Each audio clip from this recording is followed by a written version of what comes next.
Indianapolis is a beautiful city with some of the nicest people anywhere. I'm actually from Indianapolis, grew up here, spent most of my life here, but don't worry, Eagles fans, I bleed green and gold, so no worries there. I'm now living in Rhea County, but I'm up here helping Elmer Harris out, doing the live stream for this game, and also getting the chance to spend some time with my family, including my brother, who will be running our digital scoreboard for the game tonight. We'd also want to thank our sponsors who have made the live broadcast possible. Our sponsors love our Golden Eagles, and none love them more than J.B. Griffin's Auto Sales and Service.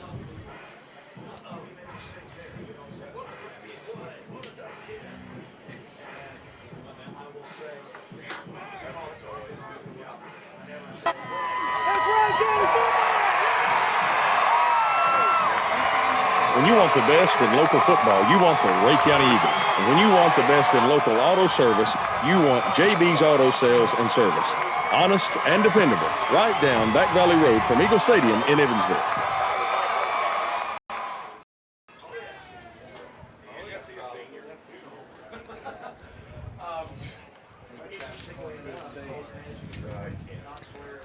If you want your car fixed right the first time, call JB's Auto Sales and Service. He's the best around.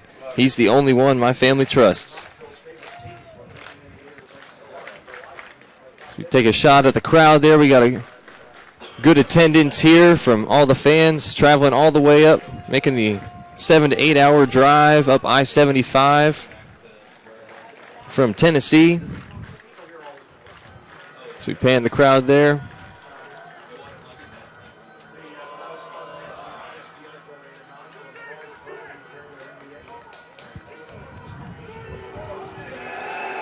Last night we had the opportunity to sit down with an exclusive video interview and talk to Eagles coach Mark Pemberton. So we're going to take a look at that video here right now. Very proud to be here with you in Indianapolis. We're right beside the Coach Cafe, the Coach Diner. How's the trip been and how the guys enjoyed it? It's been really good. Our kids have been great. We've had them on a schedule the whole time, of course, kept them busy. But it's been really good. I think the kids are enjoying it. It's a little different as far as an away game goes, but they get to see Indianapolis, and then we're right down in the middle of town.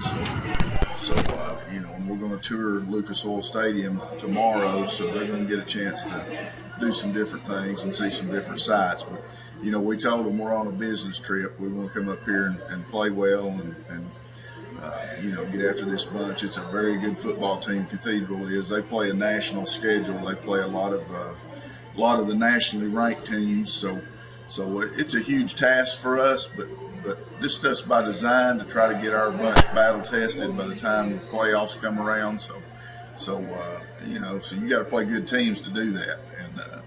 And I think our kids understand that. We really feel like even though we're 3-2, we're elevating our program a little bit to a higher level because of the competition we're playing, and that's the whole game plan from the get-go. The first 2 years we didn't play as tough a schedule in the regular season. It helped us to build the program. Now we want to try to ramp it up to the next level. It's not all going to happen at once, but it's going to happen. And these kids are, to play this team. This is the first nationally prominent team that they've played in their careers, so I'm anxious to see how they do against them. Really good football team, a lot of great athletes, a lot of Division I athletes, football players, so we're sort of chomping at the bit to see how we match up with them. Yeah, even though we lost to Ottawa, I'm excited to see what this defense is going to bring to the table again this week. They put in an awesome performance last week. I was really proud of. They played really well, played great. Ottawa had 120 yards total offense, I think. And offensively, we moved the football. We were inside the 30 5 or 6 times. We just couldn't finish drives and made mistakes and put the ball on the ground. And I made some bad calls, but it's a learning experience. I think that if we get to them in another game this year, we got an opportunity to do some things, but because we've learned from that first game. But it's a learning experience every game, and these guys are continuing to work at it. We had a really good week of practice, so I'm anxious to see where we're at after this ball game. We got an open date next week, and then we start all region games, starting with Cleveland the week after that. So we got 4 more games left after this one, and they're all 4 region games, and hopefully these type of games like this one with Cathedral will help us down the road and hopefully into the playoffs. And you told the guys this was a business trip, but this is a great experience for them to have a really good team building experience. Not many teams have the opportunity to spend this much quality time with each other. That's true. I mean, it's a good experience for our kids to get out of town and go to a different state. And, we got to see the countryside. We were coming up here. It's a lot different than down at Rhea County. A lot of cornfields up here, but for them to experience that, some kids probably hadn't been out of the state. So that's a really good opportunity for them, a learning experience of not just football, but it's a life learning experience.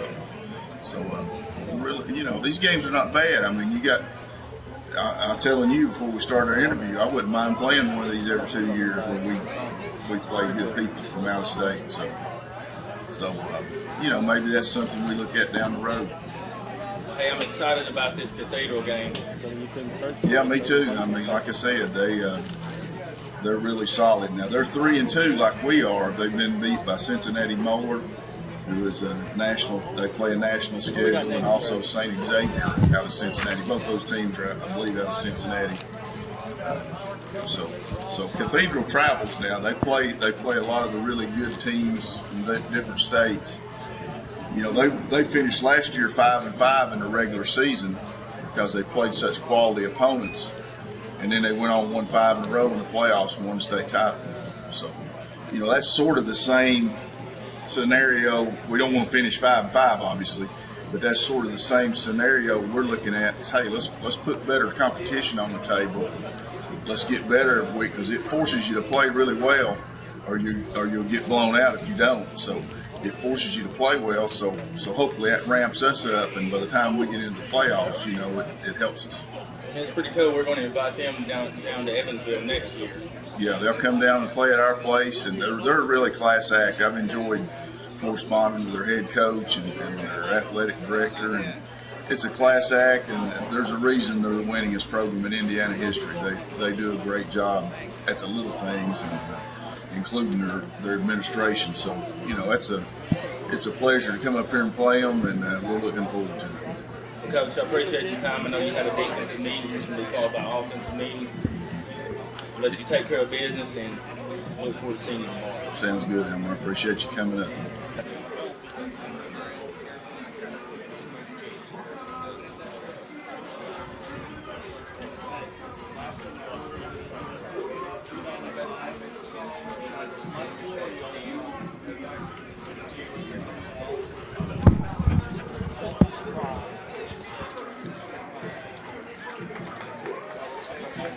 Well, you guys heard Coach Pemberton say Cathedral is the winningest program in Indiana State history. They just earned their 700th win a couple weeks ago against St. Xavier. Quite the accomplishment. We would also want to give a big Rhea County shout out to everyone at the Monkeytown Brewing Company in Dayton watching the game on full HD. Hopefully there's a good crowd there getting ready to watch this game. We're going to go ahead and roll an ad here from Monkeytown. Monkeytown Brewing Company is open 7 days a week. We do lunch and dinner. Monday through Thursday, we start lunch at 11 a.m. and we serve all the way to dinner until 9 p.m. Friday is 11 a.m. until 10 p.m. and Sunday is from 12 p.m. to 9 p.m. We do live music and events. Occasionally check our Facebook page, Monkeytown Brewing Company, for menu changes, time changes, events, anything. The address is 287 First Avenue, Dayton, Tennessee. Zip code 37321. And if you want to call us and ask what we have for specials, see what our hours are, it's 423-775-1800.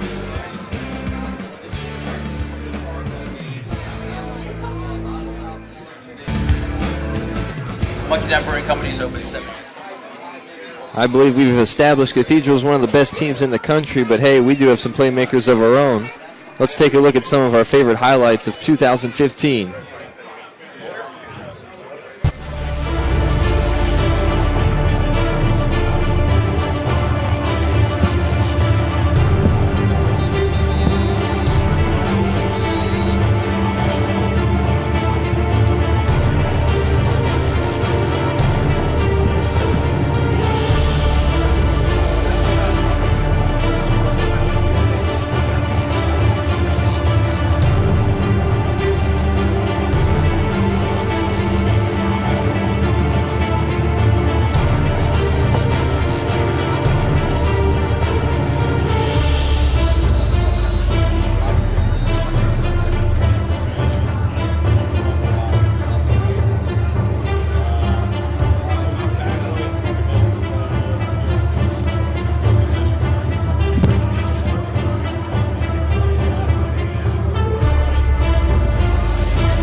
say something real quick and then you'll be done?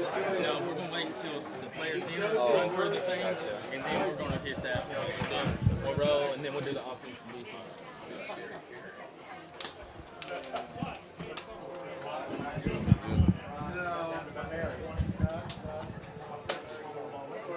This is the Prime Car Wash pregame show. It's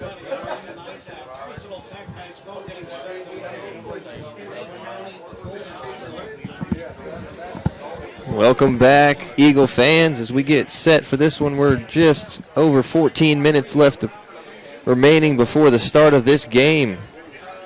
Rhea County Golden Eagles about to take on Cathedral Fighting Irish here live in Indianapolis, Indiana. I want to thank you guys back at home for tuning into this game. After watching those highlights, it definitely has got me pumped and ready for this one.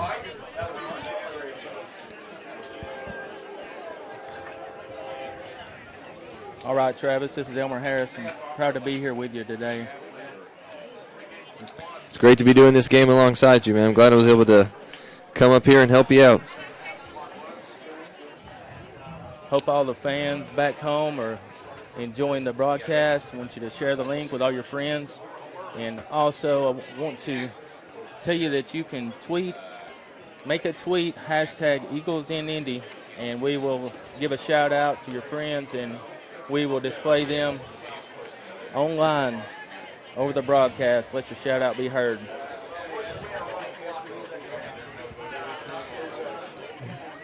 So the Fighting Irish of Cathedral High School, they are coached by head coach Rick Strife. And your Golden Eagles, head coached by Mark Pemberton.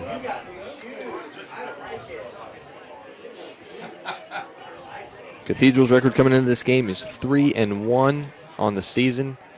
The Eagles are 3-2.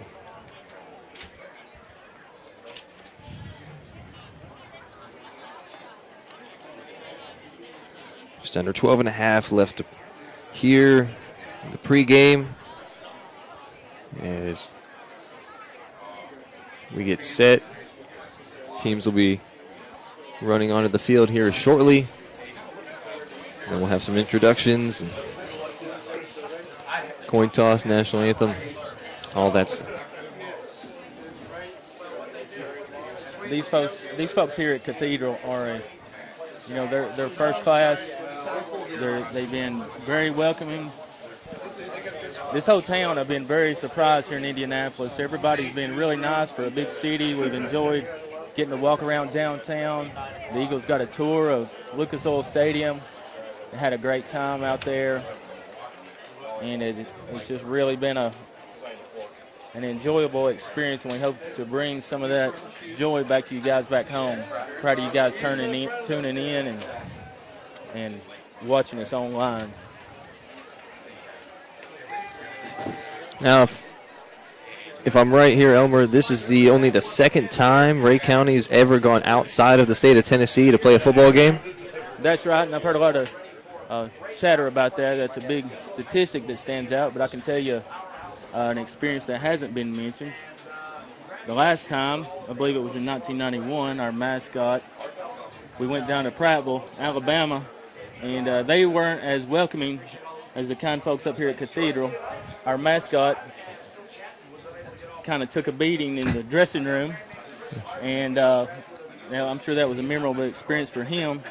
And that's the last time that we've been out of state to play, so it's been a better experience up here up to this point. I don't know if Cathedral's ball team is going to be so welcoming. They're a great bunch of athletes with a lot of D1 prospects on there. So I'm sorry. Yeah, it's going to be interesting to see how we stack up against a high-caliber team like them. I'm excited to see how our defense is going to handle an explosive offense like they have, very well balanced. The offense has over 800 yards so far this season in rushing and 800 yards in passing. So it's going to be exciting to see how our defense performs. Yeah, Cathedral's a highly ranked team nationally here in our country, so definitely a powerhouse, as you would say, in football. They are the most winningest school in Indiana state history. 2 weeks ago, they had their 700th win for the program that's been around since 1919. And they're looking to get their 701st win. Well, they can get that next week because tonight the Eagles are going to stop that, and we're going to hopefully get the job done and head back to Tennessee with a W. We get the marching band coming on the field now, getting set for the opening. As we've just 9 minutes here until kickoff. Excitement continues to build. Cathedral, of course, the home team here, has quite a few fans out tonight for this game, but really proud of our Rhea County Golden Eagle fans showing up, coming all the way up here, making the long drive, representing.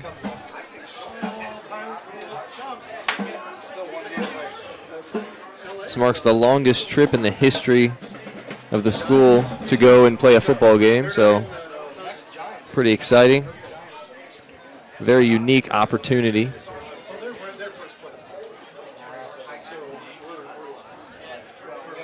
We're in a press box, very nice press box, but it is packed with Cathedral supporters and radio people and administration, and Rhea County Radio is in the house. We're definitely outnumbered a little bit, but that's okay. That's okay. They're very nice. Very nice. Yeah.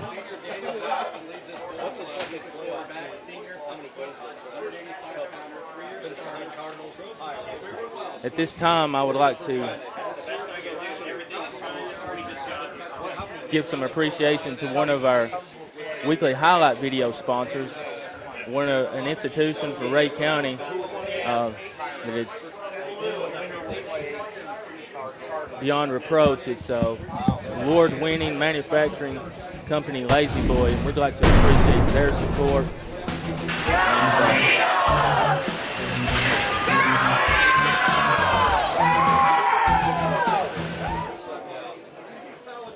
We'd also like to wish Mr. Bimbo McCauley, president of Lazy Boy in Dayton, and also a school board member, a speedy recovery. We really appreciate his support. We know him and his wife loves the Golden Eagles, and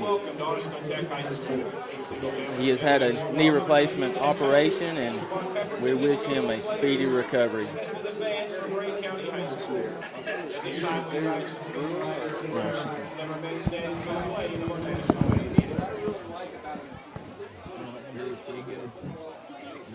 Here is Cathedral High School's principal, Mr. Foreman, with tonight's program.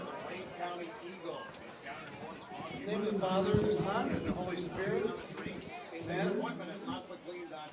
Heavenly Father, thank you for the opportunity to engage in competition with Rhea County, the Golden Eagles. The opportunity for competition is your gift to teach us the value of personal growth. We pray that we use this moment wisely, that we display excellence on and off the field. We ask that our athletes, cheerleaders, fans, and referees be protected from any harm tonight. We pray especially for those Cathedral students who are traveling to see the Pope in Philadelphia, and for continued healing of Coach Rhonda Lau. We ask you to bless both teams with safe travels home from the game tonight, and may our time together be filled with joy and good sportsmanship. We ask this in your name. Amen. In the Father, and the Son, and the Holy Spirit. Amen. Now, ladies and gentlemen, please join us in singing America's song. Performing our national anthem this evening, the drum major junior Keegan McDonald, Cathedral High School Director of Band, Mrs. Kathy McCullough. Here is our national anthem.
the Irish.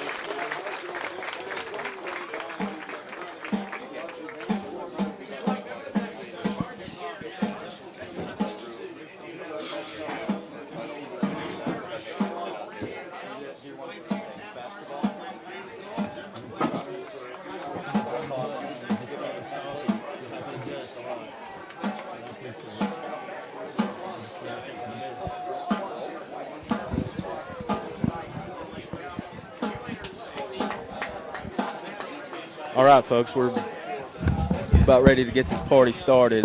Kickoff's in less than a little bit over 3 minutes now.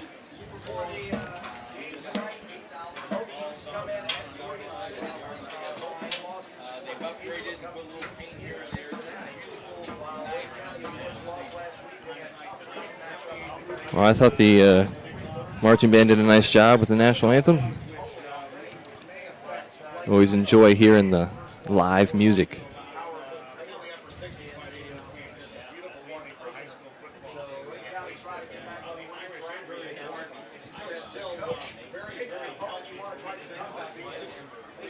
You can see our cheerleaders out there getting ready. It's a nice, very comfortable evening. Couldn't ask for a better night.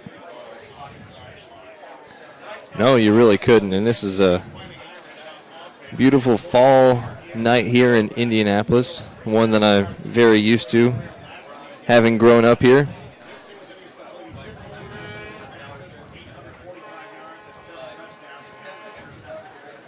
And here come your Golden Eagles.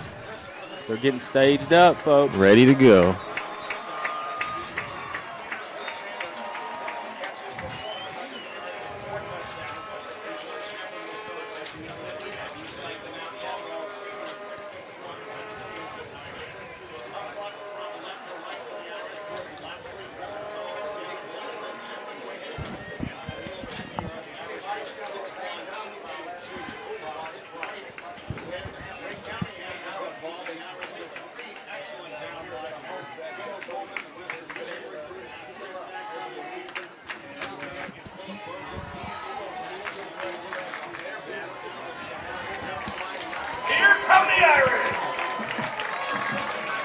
There's the Fighting Irish. Taking the field first.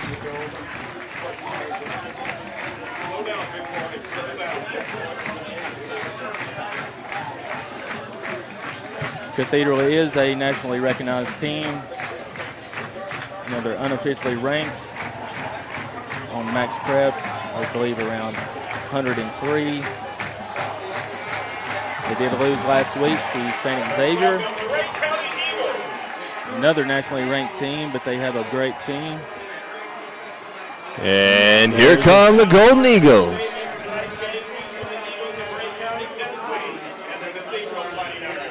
All right, folks. Let's get this party started.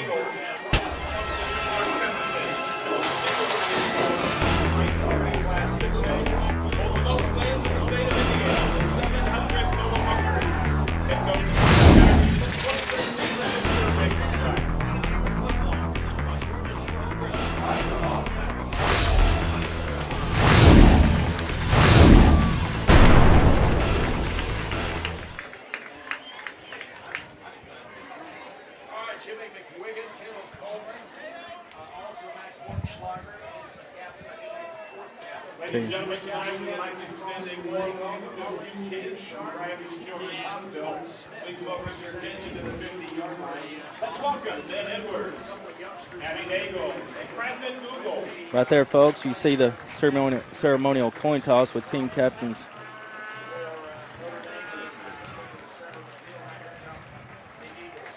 For the Raleigh Hospital kids.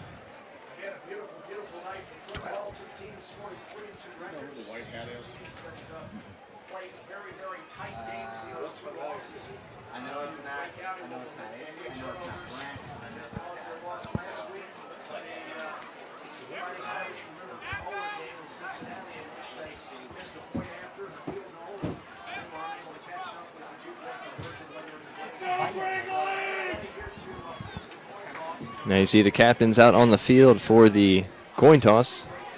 We'll see who's going to start this game with first possession.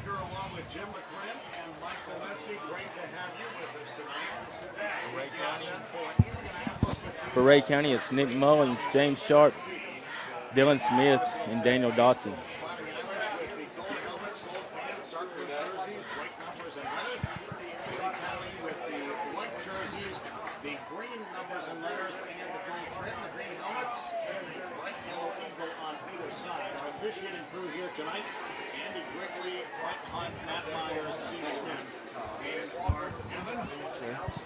You want to read their caption? What's that? Read their caption. Oh, their captain.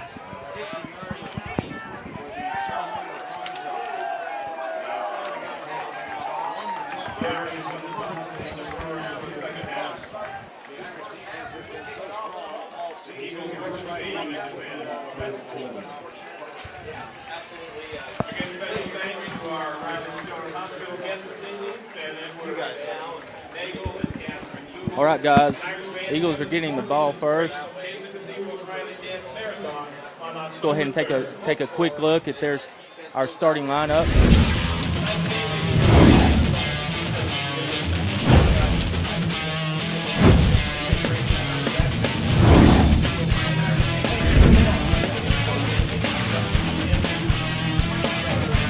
Cody Bass will not be playing tonight.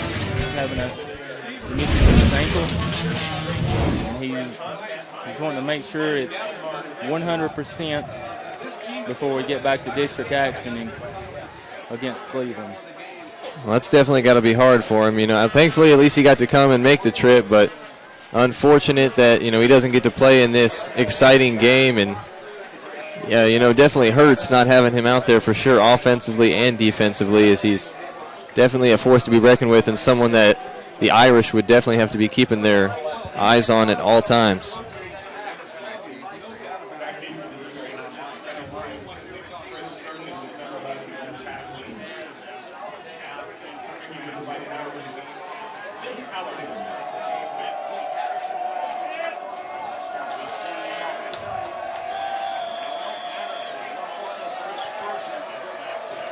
And here we go. Deep kick back into the back of the end zone for a touchback. So your Golden Eagles will start from their own 20-yard line. 1st and 10.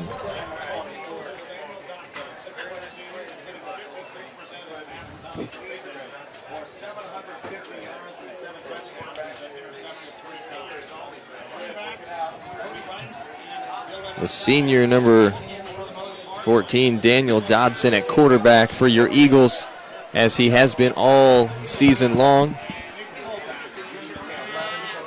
He's got 750 yards on the season passing. And run around the right side for a short gain. That was Mason Stevenson on the carry.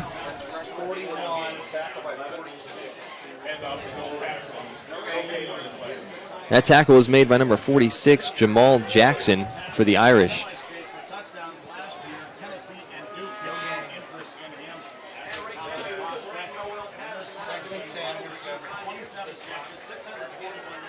Well, your Eagles are going with a 2 tight end set this time, and 2nd down. And looks like no gain on that run, so it'll be 2nd down and 10. It's Eddie Davis with the ball. Stop for a loss.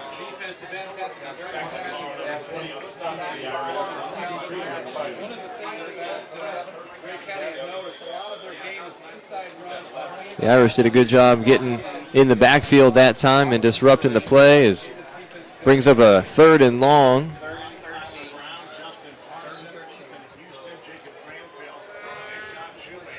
So the ball on the 17-yard line of the Eagles as they look to try to pick up this 1st down and try to avoid an early 3 and out.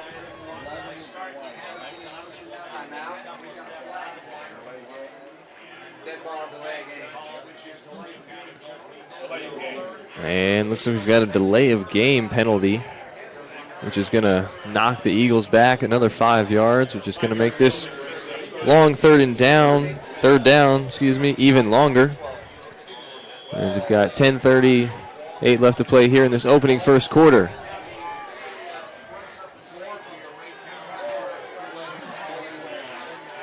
3rd and 13 for the Eagles. Pitch out to the right side. And might have got a couple. That run was by 41, Dylan Smith, who gained 2 yards on the carry, but that's going to be 4th down now and going to force the Eagles to punt.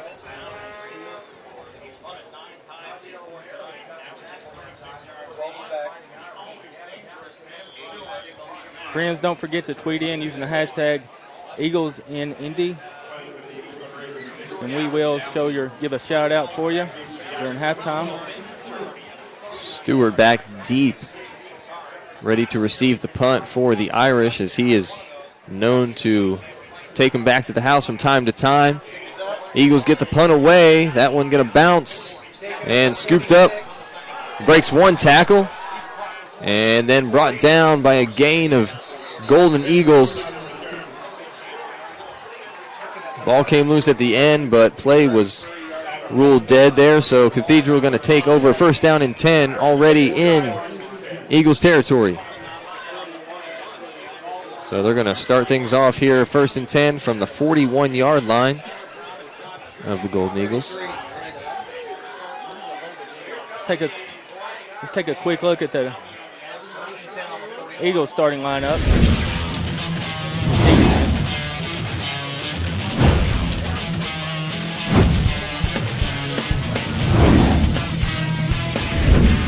Have Sharp, Mullins, and Brown on that front 3. And here comes the Irish. Handoff up the middle, dragging defenders along with him and still going. Close to a 1st down. Initially got about 4 yards on the carry, but then was able to drag the defenders along with him, and he'll be close to a 1st down. They may have even given it to him.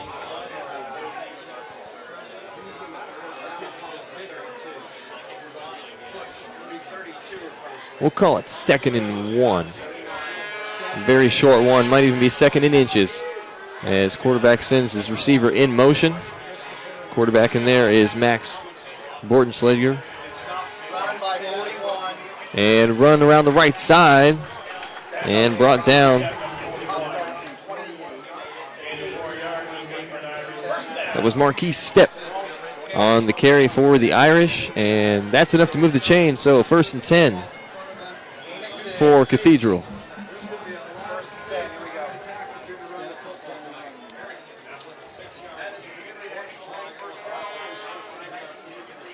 Bortenschlager now back in the shotgun. And he's going to give it handoff once again. Cuts back up the middle. And that's 41 again. Stepp.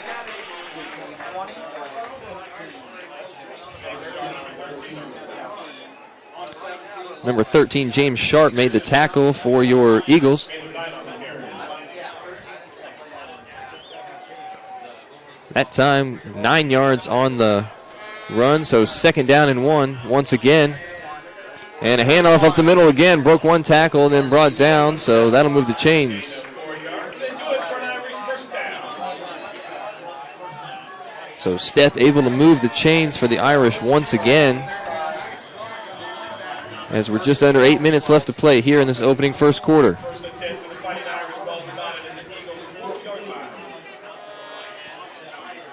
Ball is marked at the Eagles' 12-yard line as quarterback takes the snap and up the middle. Barely touched, and Marquise Stepp gets into the end zone for an Irish touchdown as Cathedral finds themselves on the board first early in this one. So a play drive for 41 yards results in an Irish touchdown as they look to tack on the extra point.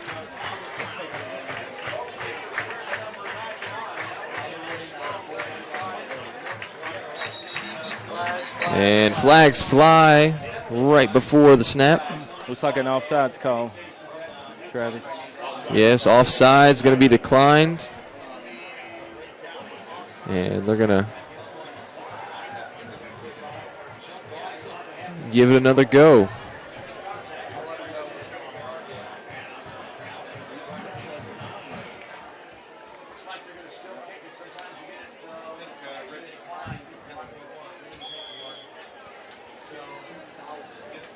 So they declined it, but then they're going to take another attempt here at the extra point.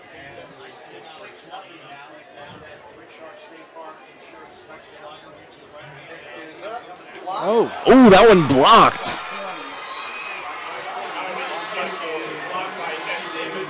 That's Eddie Davis on the block. Eddie Davis comes up with a huge defensive play there for your Golden Eagles. So our score remains 6-0 here with 7:37 left to play in this opening first quarter. Let's see what the Eagles can do on their second offensive possession coming up.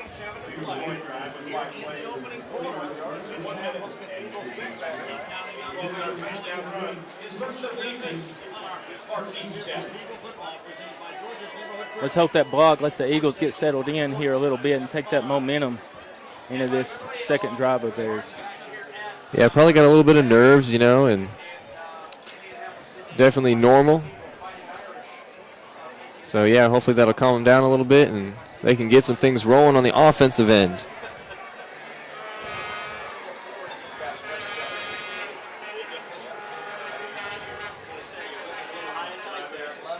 Looks like it's going to be Chris Sturgeon.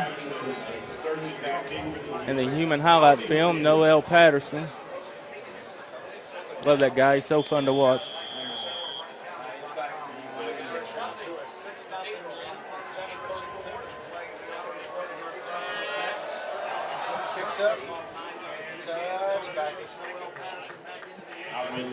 That one deep again, back of the end zone for another touchback. So Golden Eagles will take it out. Start things off 1st and 10 from their own 20 once again.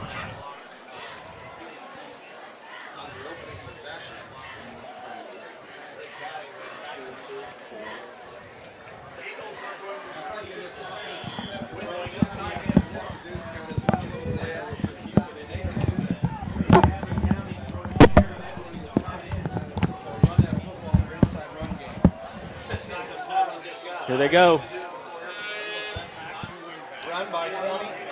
Handoff for a short gain. Eddie Davis. Eddie Davis, number 20 on the carry for Golden Eagles. Nice gain of 3. So that'll bring up 2nd down and 7 now.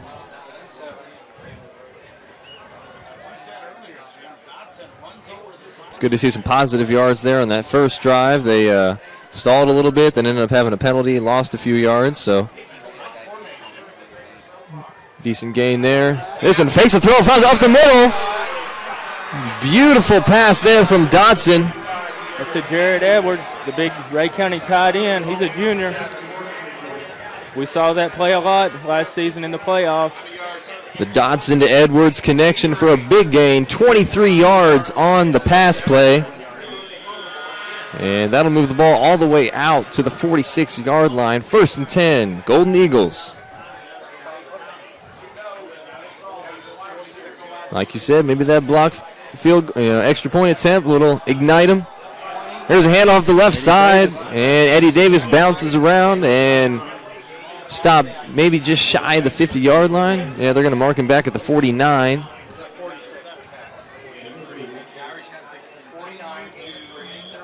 So another 3-yard gain on the run from Davis makes it 2nd down and 7 once again for your Eagles.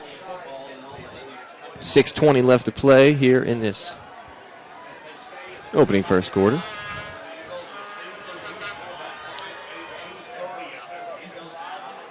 And nice play up the middle. Faked the one handoff and then gave it up the middle. Then Davis once again for a big gain. Moving the sticks. Just keep moving.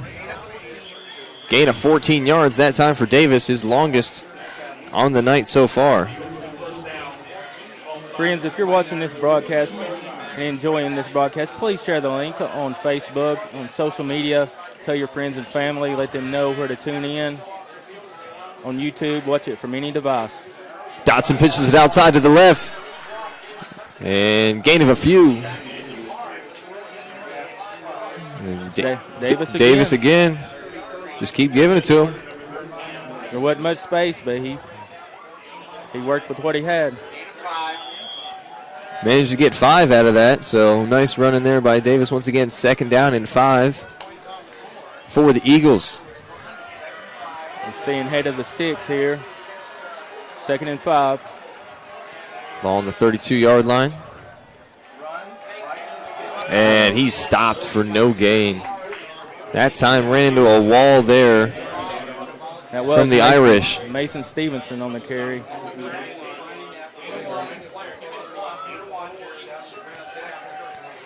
He did gain 1 yard on the play, so it'll be 3rd down and 4. 31-yard line here, 3rd down and 4 for your Eagles. And Dodson's going to call a timeout. Saw something he didn't like there, and they're going to talk things over on the sideline with Coach Pemberton. Looks like some empty stands over there, folks, but believe me, Ray County has brought quite a bit up here to Indianapolis. Have a lot of friends and family and Eagle Nation fans that I can see a Tennessee flag right there in the house. You can see there's quite a crowd that made this trip.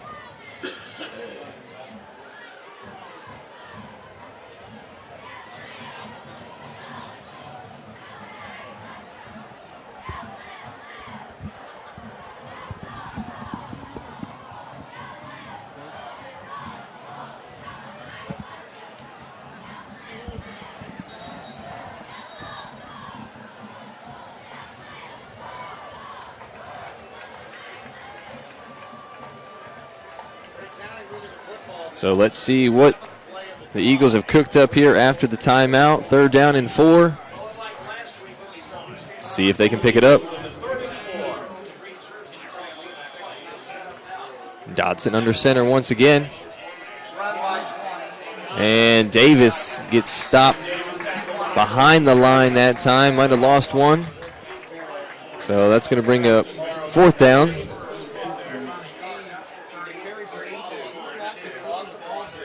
Again, there are a lot of D1 prospects on that Fighting Irish defense. Looks like they're going for it, Travis. Yeah, 4th down and 6. One of those situations where you're too close to punt, but you're too far for a field goal. So definitely I think this is the right decision here. Fakes the handoff, now looking back. Davis, and he's stuck way behind. So that play kind of fell apart there for the Eagles, and it's going to be a turnover on downs as the Fighting Irish, after giving up a lot of yardage, come away with 2 big stops on 3rd and 4th down to get the ball back. You know, we saw that a lot, Travis, in the Ottawa game. We were inside Ottawa's 30-yard line 5 times and could never capitalize. So the Fighting Irish take over 1st and 10 at their own 41-yard line. Let's see if the defense can buckle down and get some stops here. And there he is up the middle once again. Marquis step, but we've got some flags on the field. Let's see what the call is before we see if that play is going to stand or not. Looks like it might be a hold on the offense, and I believe it is, yes. So that worked out well for the Eagles there. Holding on the Irish will knock them back 10. And we'll replay the down, but it'll be 1st and 20 from the 31-yard line of the Irish.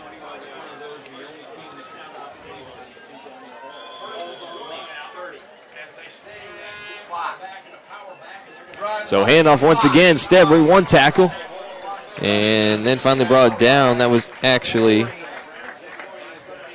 25.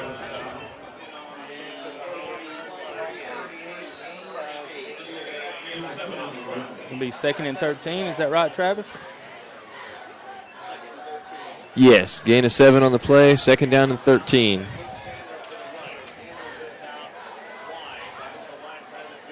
So that was, and a pass this time completed On the 45, good tackle there.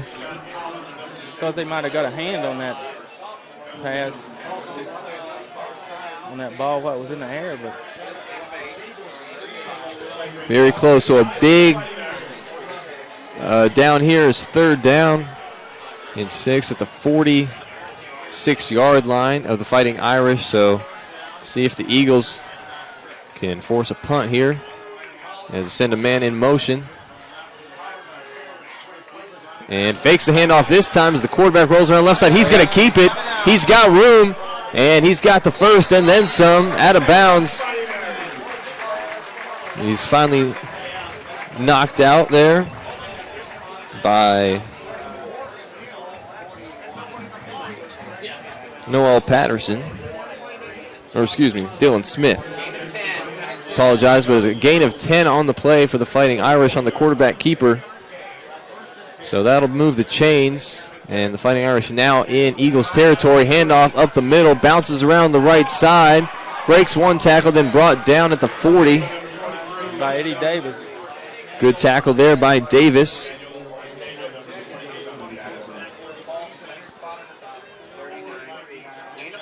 So gain of 5 on the play. Ball spotted at the 39-yard line of the Eagles. It'll be 2nd down and 5 as we approach 2 minutes left to play here in this first quarter. Fake one handoff, then give it back to Step there as he looked to be stopped for a loss and ended up falling forward for a couple. It was Mason Stevenson that made first contact there, but so they're going to give him a gain of 3 on the play. It's going to bring up 3rd down and a very manageable 2 yards.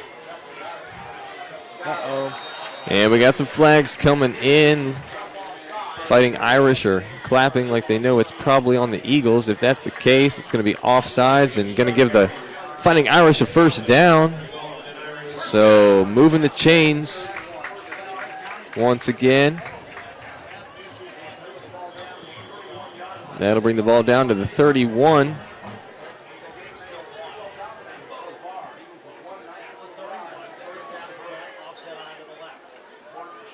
Handoff this time up the middle once again. Step, and he gains a couple. No, excuse me, Tony Johnson on the carry there. So Johnson with a 2-yard run makes it 2nd down and 8 for the Fighting Irish.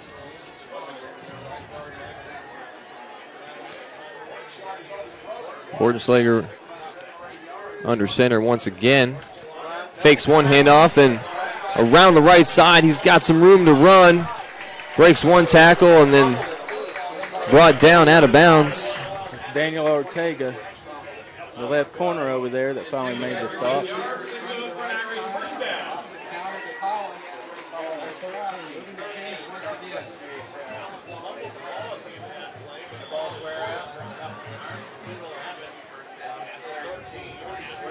They're threatening from the 13-yard line. Last time they scored from the 12. We'll see what they do from 1 yard further back. And falls forward for 2, maybe 3. I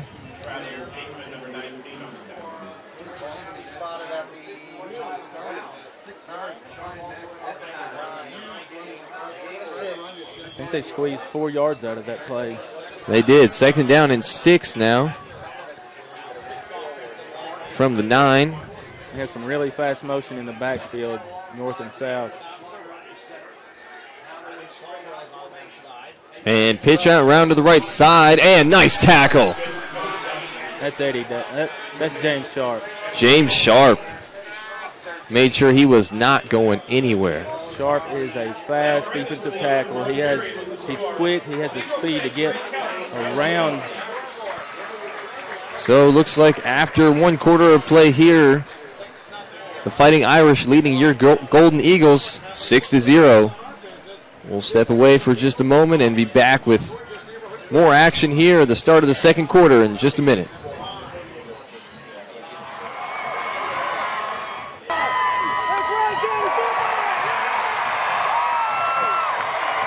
When you want the best in local football, you want the Ray County Eagles. And when you want the best in local auto service, you want JB's Auto Sales and Service. Honest and dependable, right down Back Valley Road from Eagle Stadium in Evansville.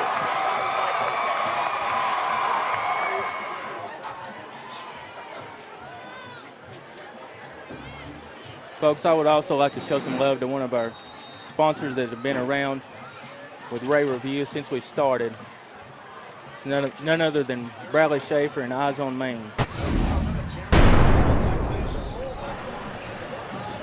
From the doctors and staff at Eyes on Main, we welcome you to our new location on Market Street, where we proudly support Ray County Golden Eagle football.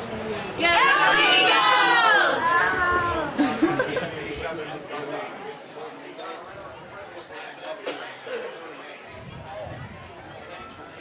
If you haven't been there already, you need to go see Eyes on Main's new location in downtown Dayton.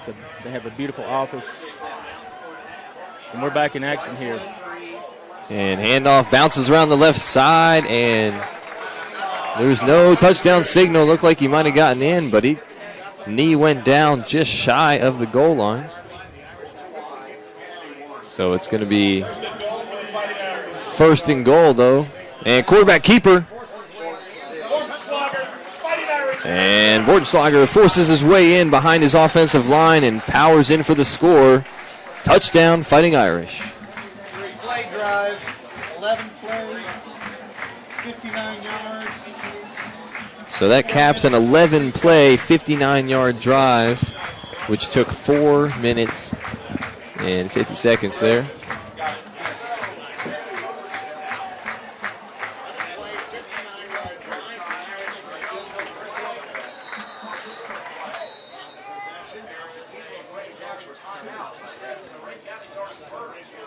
So Ray County calls another timeout, so they've gone through 2 already here in this first half.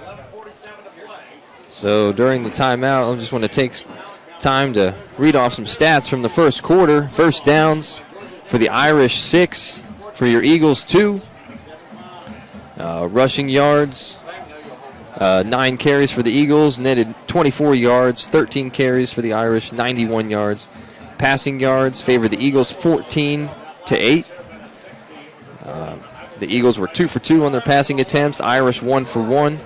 Total offensive yards 38 for the Eagles, 99 for the Fighting Irish. The Eagles had 1 punt for 33 yards. The Irish did not punt that first quarter. Penalties 2 for the Eagles for 10 yards, 1 for the Irish, 11 yards. Time of possession there in that first quarter, 6:17 for your Eagles and 5:43 for the Fighting Irish. Third down conversions, 0 for 2 for the Eagles, 1 for 1 for the Irish. Fourth downs, 0 for 1 Eagles.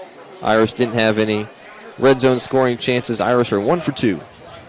And here they get set to go for 2 after that touchdown. Quarterback keeper.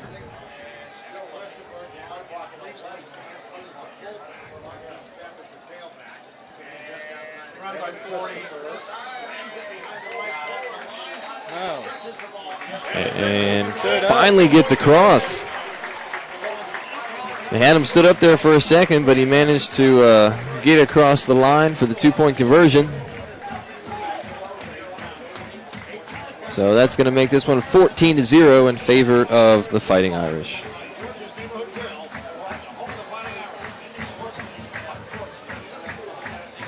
For your Golden Eagles, Eddie Davis leading the way for rushing with 6 carries for 25 yards. His long run, 14 yards.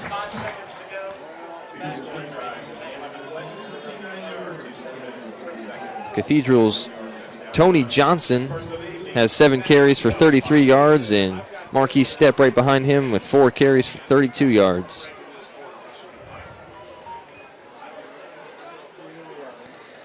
Your quarterback, Daniel Dotson, 2 for 2 with 14 yards.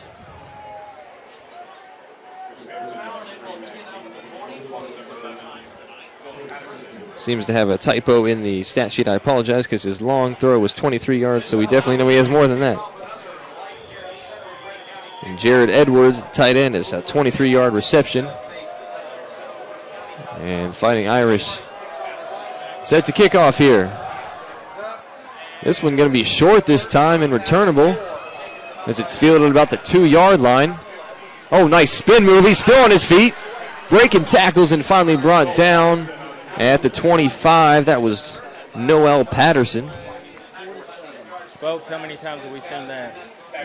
Noel, when it looks like there's no daylight, he finds a light at the end of the tunnel.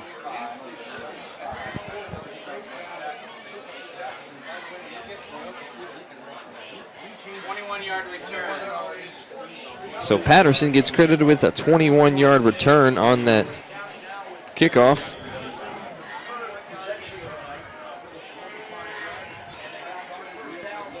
So the third possession for the Golden Eagles tonight. Let's see what they can do on this one. Oh, we got a fumble. And Fighting Irish recover the fumble. So not sure what happened on that play, but Kendall Coleman, number 86 for the Fighting Irish, fell on that one. And it'll be first down and 10. So after the nice kickoff return, Eagles give it right back.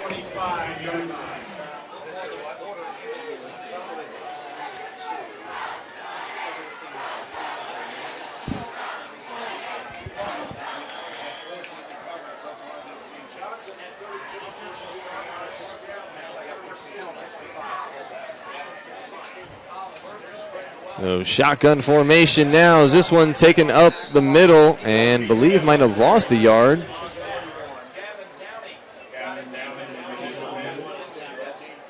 So 41, Dylan Smith making the tackle in the backfield there for your Eagles. Gavin Downey's back there giving a hand. So group effort there from Downey and Smith as it brings up second down and 11 after the 1-yard loss.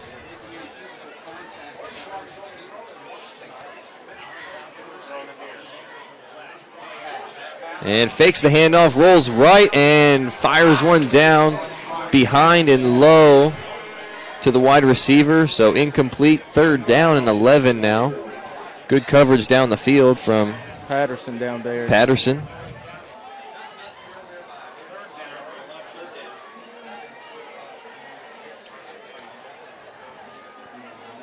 Quarterback had some time there, seemed to rush the throw a little bit. So 2 wides to either side. Shotgun takes a snap and fakes the throw and brought down, sacked. Tyler Pendleton. Tyler Pendleton gets to the quarterback and takes him down for a loss. So after the turnover, great defensive stand here from the Eagles. We'll see what the Fighting Irish decide to do here. They're in that territory again where it's maybe too close to punt, too far for field goal, and a 4th and 15. They're going for it. Oh, here we go. More pressure on the quarterback. Oh, he gets away. Oh, and he overthrows his receiver. Gavin Downey almost had the quarterback, but put enough pressure on him to force a bad throw. Great defense there by the Eagles after the offense fumbling and, you know, Fighting Irish starting out in great field position. The defense comes through with a 4-down stop and gives the ball back to the offense. Well, they really bailed them out that time, Travis. They really did. Now let's see if the offense can move the ball down the field here. 1st and 10. Golden Eagles from their own 31-yard line.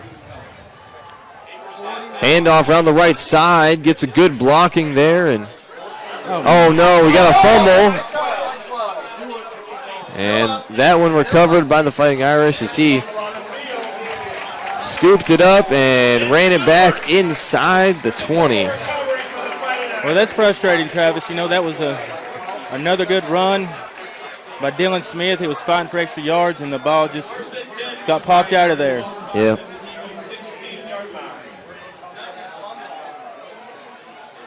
So the second fumble on as many carries there for the Eagles.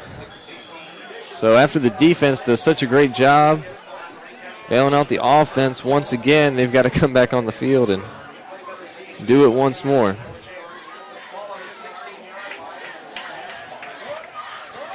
So 1st and 10 for the Fighting Irish from the 16-yard line of the Golden Eagles.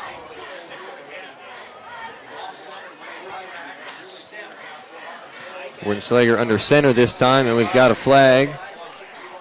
And looks like a delay of game. It is, so maybe a little break there for the Eagles. That'll knock the Fighting Irish back 5 yards. Going to make it 1st down and 15 from the 21. Pushed them right out of the red zone, Travis.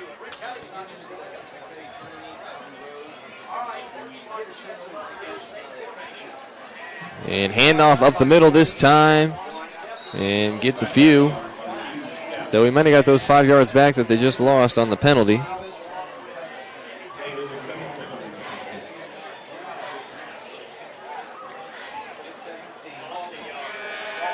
Gain of 4 on the run, so 2nd down and 11.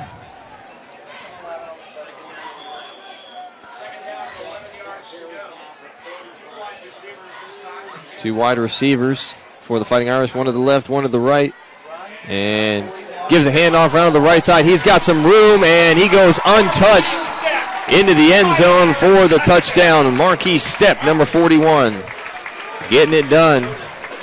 Man's got some speed, bounced around to the right side, and it was over. So 20-0 now, the score in favor of the Fighting Irish.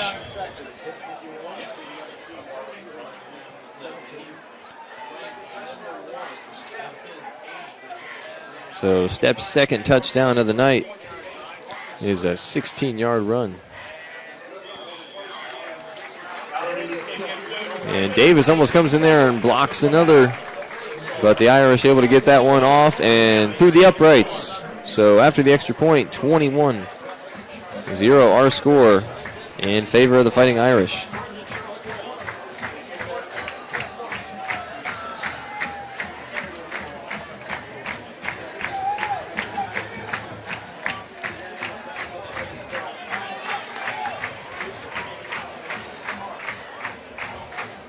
So we know we got a lot of fans watching back home in Tennessee. Want to give some special shout outs. First of all, Bubba Smith and his 5 kids watching back home. Jeff Conley and his family are tuning into this game. Scotty and Blake Smart are watching. The Stumbo family, who have a son, Wyatt, on the team. He's a freshman. They're watching back home. And then a shout out to my mom and dad who are tuning in Myrtle Beach, South Carolina.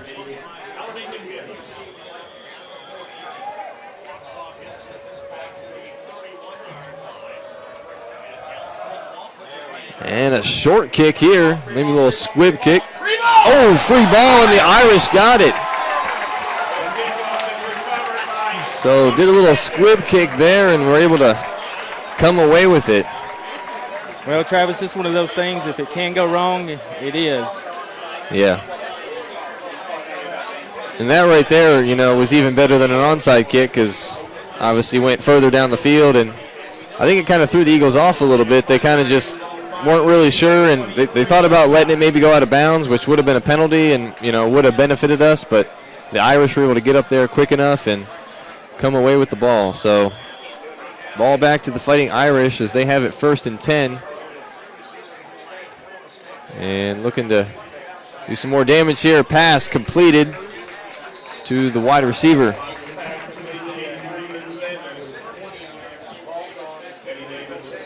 And he is going to move the sticks. So Luke Sanders on the receiving end there of the pass, and that's good enough for a 1st down. I believe Eddie Davis was in on the tackle for the Eagles.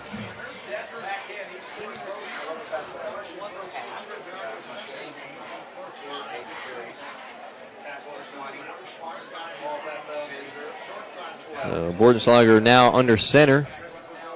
So he gives the handoff around the right side. This looks all too familiar.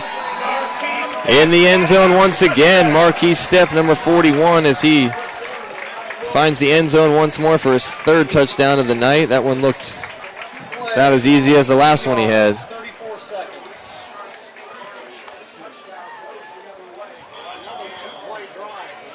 So 2nd consecutive 2-play drive for the Fighting Irish. Makes this one 27-0 0.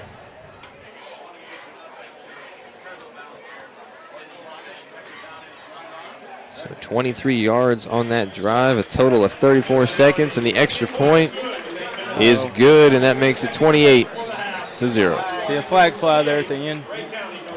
Yes, we do have a late flag. We'll see what the call is.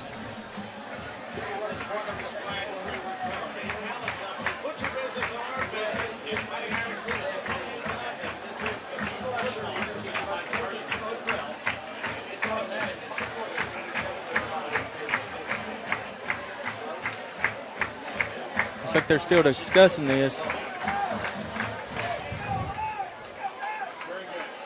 Ray County parents, Bailey Roberts, will you please report to the board at this time?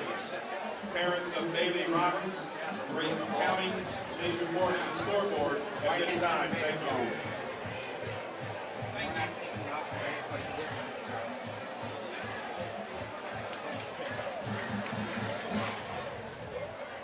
Looks like they just picked that flag up, Travis. Yeah, I guess they decided, I don't know.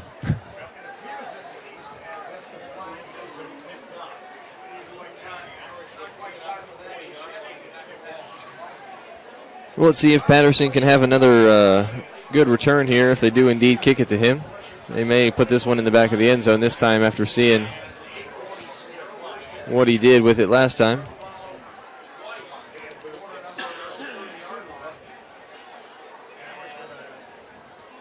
So 2 turnovers for the Eagles inside the 30-yard line leads to 2 easy scores and 14 points on the board for the Fighting Irish.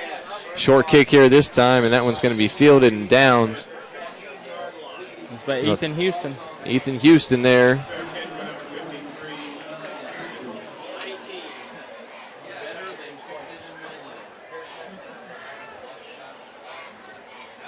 So we'll call it first down and 10 here from the 19-yard line as the Golden Eagles offense back on the field.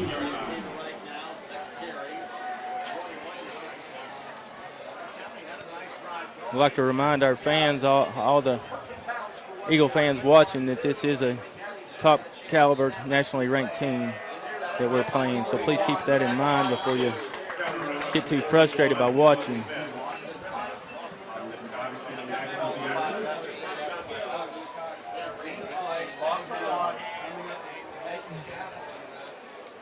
So on that running play, looks like either a no gain or might have actually lost a yard.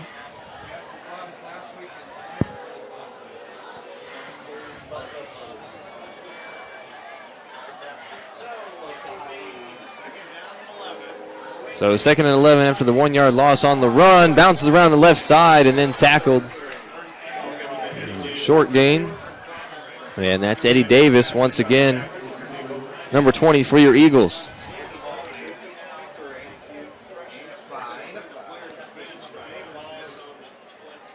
And maybe Davis a little shaken up there. So he kind of hobbles to the sideline. Got hit pretty good there.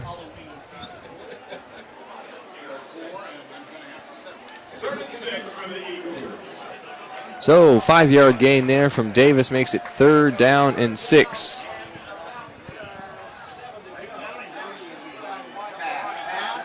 And passing play. Hey, nice job there. Nice pass from Dotson as he connects with Noel Patterson. And that's going to be enough to move the chains for your Golden Eagles. First down. That's that jailbreak pass.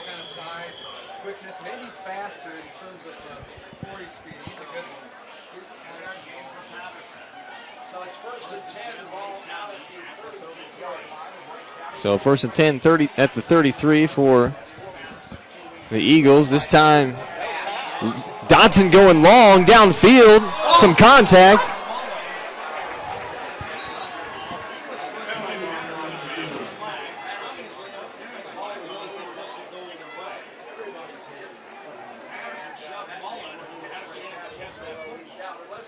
Got another discussion here. Defensive pass interference. You know, that one really could have gone either way, but I'm glad it went for us that time. But it looked like both guys were doing a little pushing and shoving, but hey, you know, we'll take it.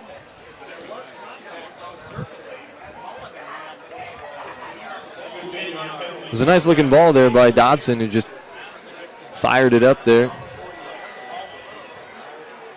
I think the contact got Noel off his strides. Mm-hmm.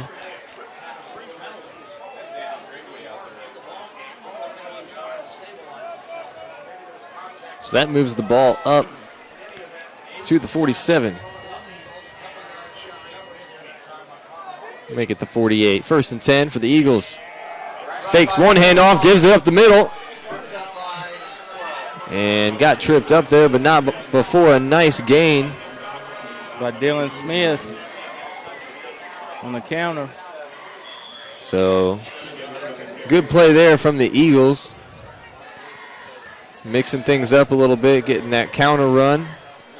And coming up with a 7-yard gain there from Smith. 2nd down and 3 coming up as they've moved into Fighting Irish territory at the 45-yard line. And another run around the right side. This one going to be close to a first. We'll see if they give it to him. The referee up there looks like he's past the 1st down marker. And yes, moving the chains once again are the Golden Eagles. So a good hard-fought run there. Keeps this drive alive. So 1st and 10 for your Eagles at the 41-yard line of the Fighting Irish.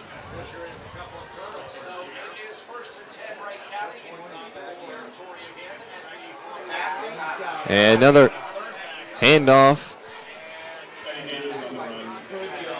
And Eddie Davis on the run that time. Good to see him back in the game after getting shaken up a few plays ago. And I believe he's going to get credited with 2 yards on the run, so that'll bring up 2nd down and 8.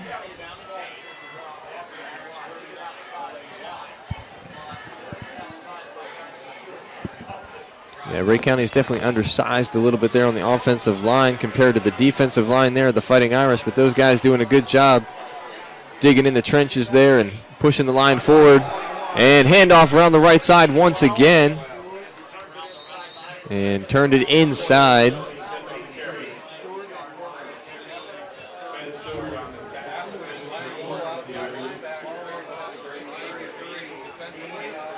Elmer, did you see who ran that one?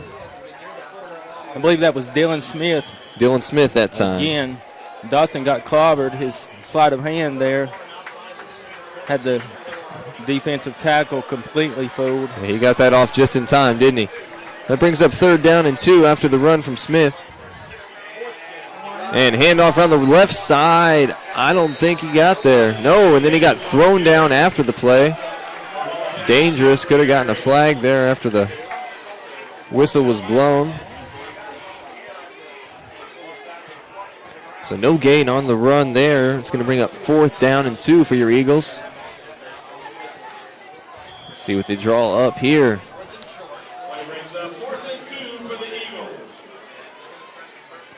They're definitely going for it.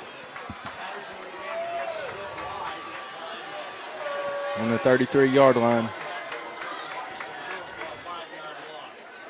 We just play right here. Oh, he gets through. That's Mason Stevenson. Mason Stevenson just plumbing his way forward.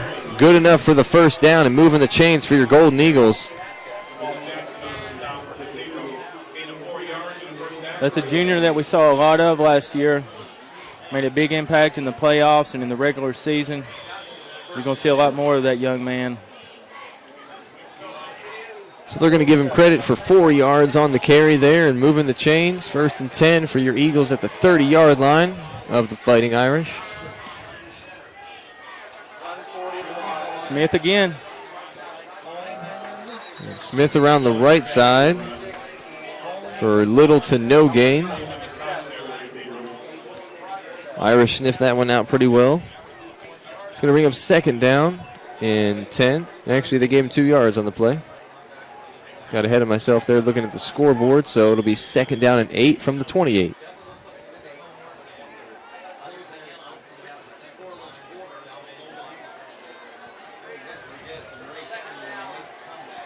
So the Eagles keeping things tight in there. Fake the handoff. Then Dotson in trouble, and he's sacked back. We do have a flag, though. Behind the line of scrimmage. Jackson Barrow there for Cathedral. Penalty marker on the field. But Jamal Jackson there for Cathedral, bringing down Dotson.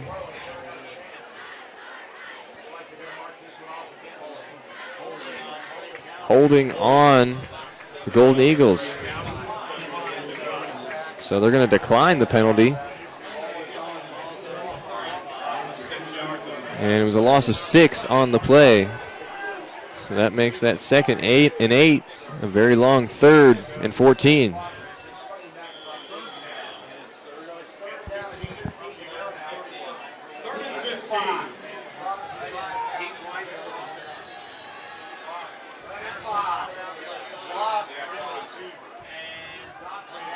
Dotson's going to keep it rolling right. He tries to throw, and that one gets knocked around. And it came down into a pile. Not sure if it was caught or not. And it comes down incomplete. Looked like it might have gotten intercepted or might have even gotten caught by one of the Eagle players. Wasn't really sure, just a big pile down there, but it falls to the ground. So that's going to bring up a long 4th and 15.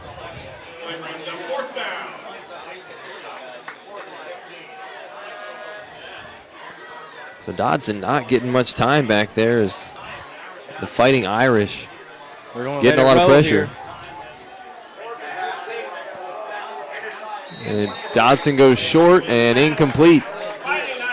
So the Fighting Irish with another good defensive stand, and they'll give the ball back to their offense. So once again, Elmer, Ray County doing a good job driving down the field, and then they just hit a wall, and it's right around the 30. Seems like they did get inside the 30 they did again. Mm-hmm.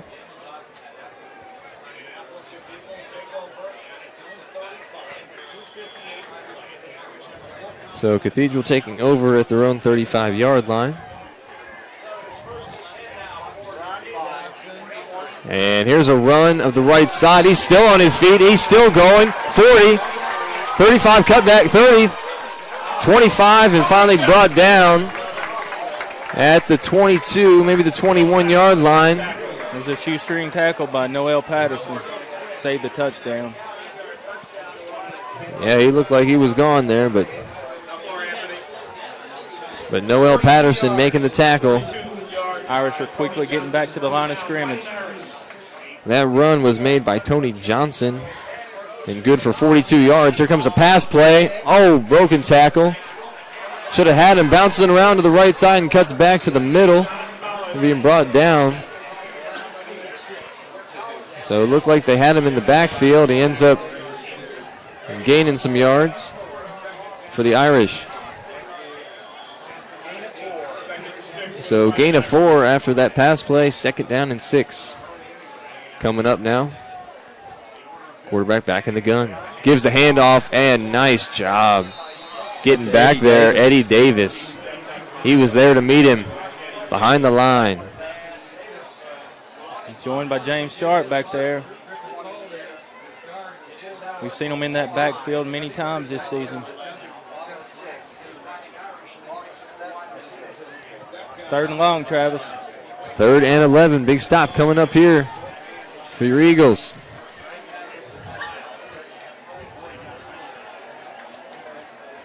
Bordenschlager back in the gun now. And he throws right. And that's the fullback for the Fighting Irish, and he's tackled. It's like Patterson was in there on the tackle.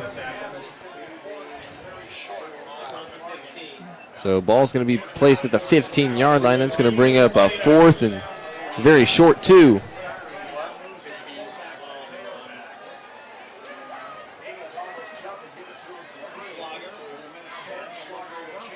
The Eagles were very close to jumping off sides there, and that would have given an automatic first down to the Fighting Irish. And here's a handoff up the middle. He's still rumbling. He's still going.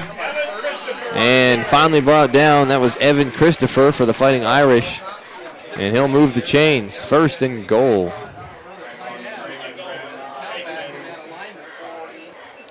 First and goal for the Fighting Irish. And we're under a minute left to play here now before the half. The Irish trying to find the end zone once more, see if the Eagles can hold up. And a handoff up the middle. Fumble. Oh, it was a helmet. Looked like the ball came out. And there's a flag. It's Nick Mullins' helmet. So Irish defender's making his case. that was Christopher on the carry. He did not get in the end zone. It's a big number 72 right there.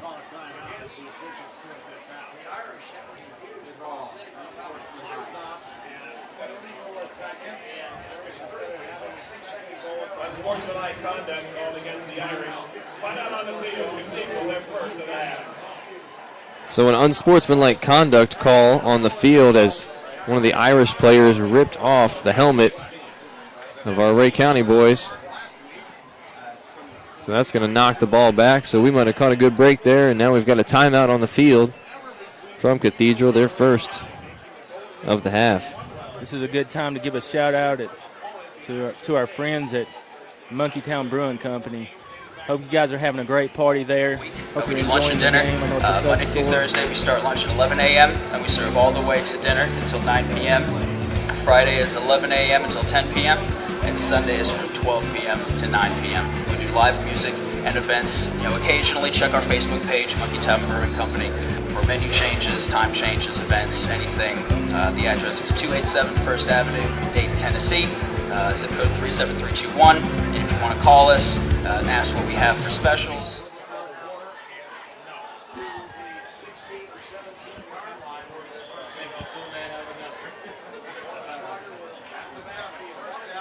Quarterback looked left, now he's looking right. And good defense there. Oh, but he gives a fake and gets away from the defender. Looked like we had him, but he was able to elude the oncoming defender and gain a few back after the penalty, and another timeout called by the Irish.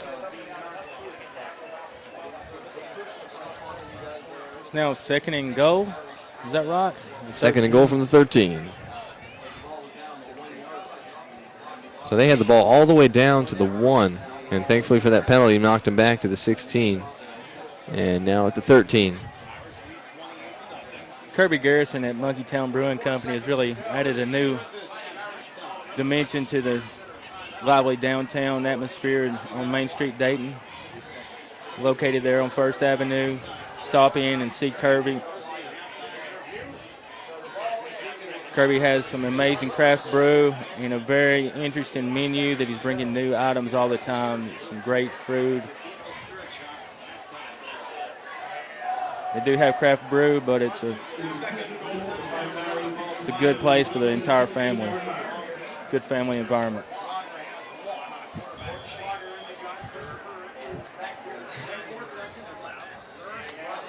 And here's a throw to the corner of the end zone. And overthrown.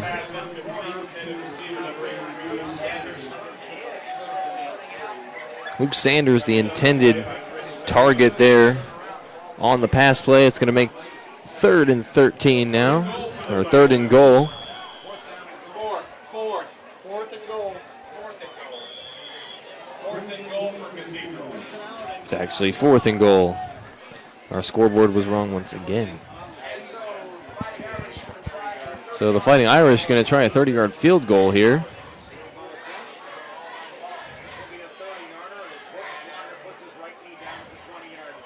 The snap, the hold, the kick is up. And it is good, but we've got a flag.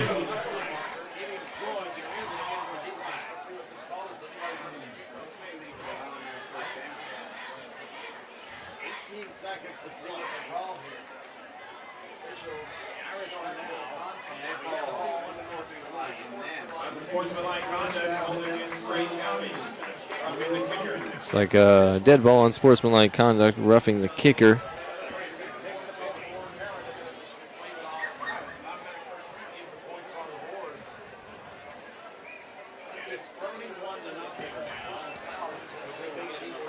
So 18 seconds left to play here, right before the half. 31-0 our score now.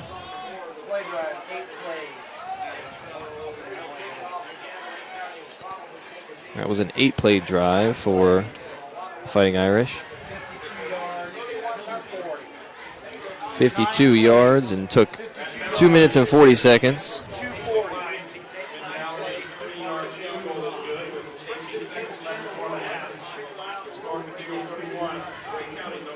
So the penalty being enforced on the kickoff here. So the Fighting Irish will be kicking from the 45-yard line of the Golden Eagles.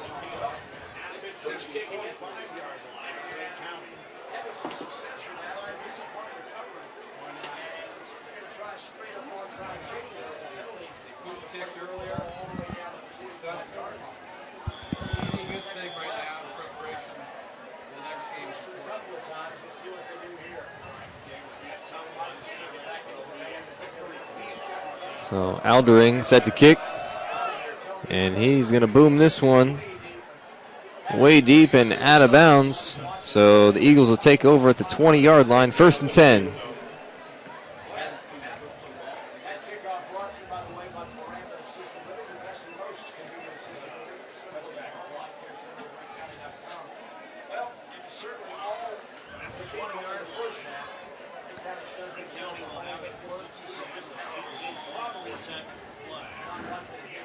Not much time remaining, Travis. 18 seconds and a half. No, and I'm sure Eagles are ready to go in the locker room here. Or maybe not. Oh, there's a broken. Oh, man, he was a step away from breaking that one. Broke the one tackle. That was Dylan Smith. Travis, we got another on flag the on carry. the field. Another flag. I feel like there's been a lot of laundry out there this half. Yeah, Especially even the last red 5 or 6 minutes. Yeah. Just throwing everything.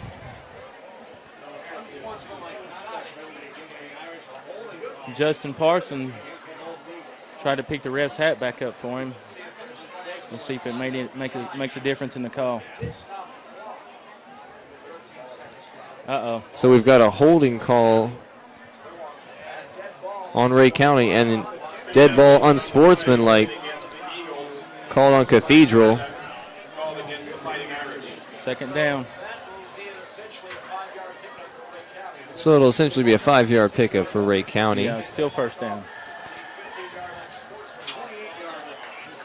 You've got the 10-yard call on Ray County, then the 15-yarder on the Fighting Irish. It's second down and short. 13 seconds remaining. And here's a pass out to the left side. And nice catch and run there by Patterson. So Dodson completes it to his favorite target there, Patterson. I don't know if he got out of bounds or not. Who moved the chains, and the ball will be spotted at the 42-yard line, 1st and 10. Golden Eagles. Clock's ticking. It's going to be a half. That's halftime. That's going to do it for the first half, as this one, unfortunately, all Cathedral. 31, Ray County, scoreless. Well, Elmer, as the teams head to the locker room, what do you think Coach Pemberton's going to be telling the guys in there during halftime? I think he's going to be saying he doesn't like to see the mistakes, but not to get down on themselves, to kind of take this in context, and that's what I would tell all the fans out there. And some of the mistakes are self-inflicted, but hey, this is a very high-caliber team that we're facing. So you just got to take it in context and hope this is a learning experience for the rest of the season. Definitely. Well, I look at it too. Two fumbles led to 14 points, and then we've had two good, solid drives, got all the way inside the 30-yard line of the Fighting Irish, only to not come away with any points. So You take away 14 from them, or at 17. You give us 7, maybe 14. You're looking at a 17-14 game, 17-7. You know. And hey, again, we've seen some amazing defensive stands. That defense bailing them out in poor field position once again by Ray County. So, you know, that's always good to see. Yeah, defense really doing a good job for the Eagles, that's for sure. I mean, honestly, this could probably be a lot worse, but defense really hanging in there and fighting hard. I've got some stats here from the first half. I'll go ahead and read out. For the first downs for your Eagles, we've got 8 first downs. We've got 21 rushes for 49 yards, 37 yards passing for Dodson. He's 4 for 6 on his passing and completions. We have 1 kickoff return there from Patterson for 21 yards and 1 punt that went 33 yards. Unfortunately, we fumbled twice and we lost both of them. We've got 4 penalties for 31 total yards. We've actually held the ball longer, time of possession, 12:49 as opposed to 11:11 for the Irish. Here's a couple things that could hopefully improve in the second half. Our third down conversions were only 1 of 5, and our fourth downs were 1 of 3. But Eddie Davis still leading the way for rushing with 9 carries for 32 yards. But Dylan Smith right behind him there, 8 carries for 25 yards. Like I said, Daniel Dotson 4 of 6 for 37 yards. He's got that long 23-yard pass. He has been sacked twice. That's another thing. The offensive line, they are outsized, but they just got to keep him protected. Got to keep the quarterback on his feet and give him time to throw the ball back there. Receiving yards, Noah Patterson has 2 catches for 23 yards. Jared Edwards, 1 catch for 23 yards. Gavin Downey had the 1 punt for 33 yards. And, of course, Patterson had the 1 kick return for 21 yards. Tackles, Tyler Pemberton has 7 total tackles and 1 for a sack. Travis, that's actually Tyler Pendleton. They have a misprint there. Oh, okay. Gotcha. Thank you, Tyler Pendleton. All right, so he's got 7 total tackles and 1 for 1 sack. Eddie Davis with 5 total tackles. Aubrey Smith has 4 and Gavin Downey with 3.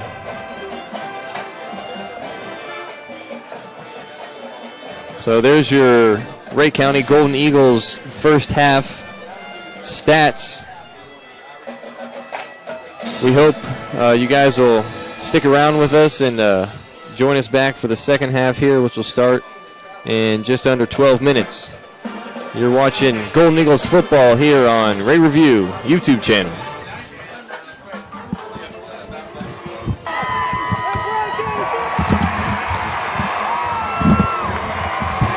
The best in local football, you want the Ray County Eagles. And when you want the best in local auto service, you want JB's Auto Sales and Service. Honest and dependable, right down Back Valley Road from Eagle Stadium in Evansville.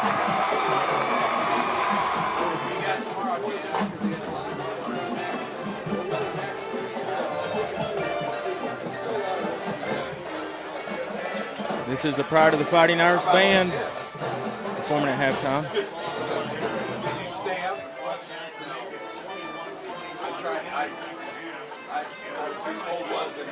Third quarter, I thought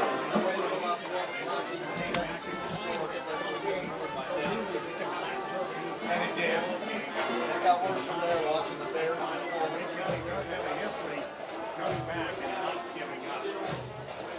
When we return on the Cathedral Spirit Shop halftime show, Vince Egan will talk to the Eagles vice president for advancement, Nicole Beasley. This is the NFL football coverage by Georgia Demo Trip. Sports Station.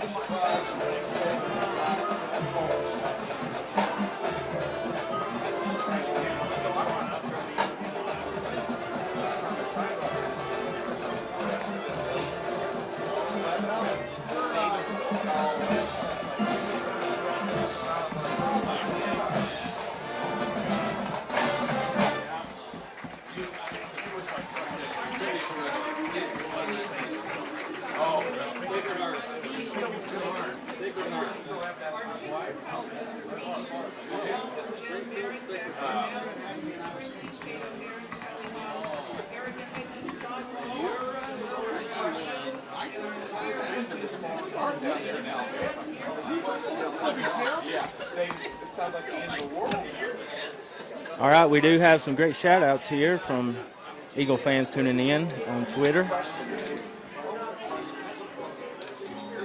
We have Cameron Trav 13, his Twitter handle.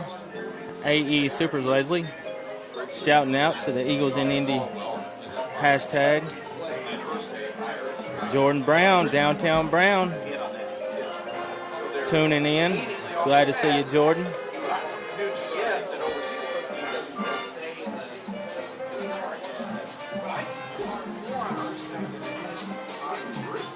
JD Blade is tuning in. He's asking, where is Cody?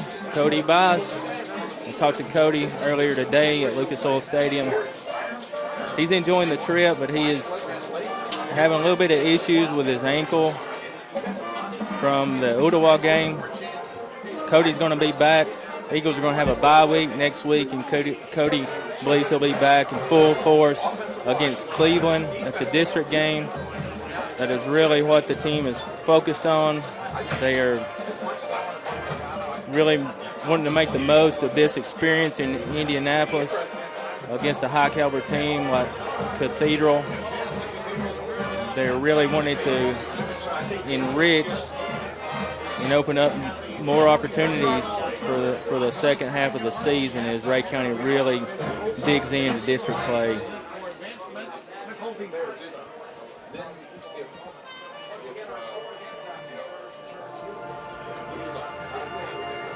I'd like to give a shout out to Rebecca James, who says she's supporting the Eagles at Monkeytown Brewing Company. Kirby Garrison's a class act who runs Monkeytown. Just have some good specials tonight.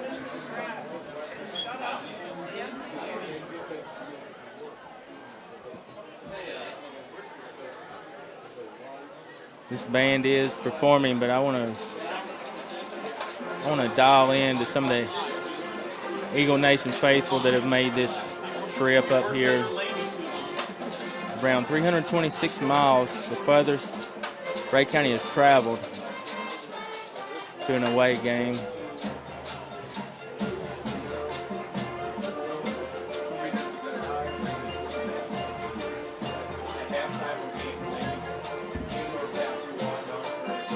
These folks here, I've been very, very impressed. You hear a lot about Southern hospitality, something we're very proud of back home, but these folks have been very hospitable, very welcoming, and we'll have an opportunity to return the favor next year as they come to Ray County.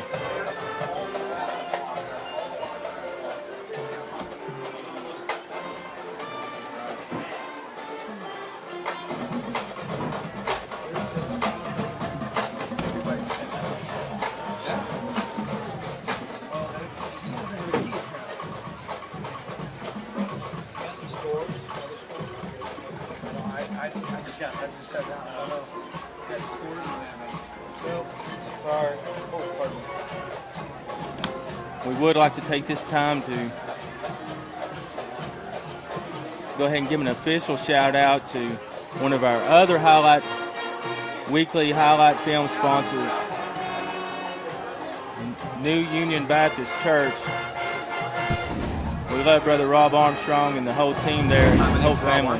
I'm the senior pastor at New Union Baptist Church. I want to take this opportunity and let you know that we're a church that's for Ray County. Our aim is to see our neighbors and the nations glorify God through faith in Jesus Christ. We're excited about our Eagles season this year. We're rooting for the Golden Eagles, and we want to invite you and your family to join us any Sunday morning at 8:30 or 11 a.m. for worship. We hope to see you there. Go Eagles.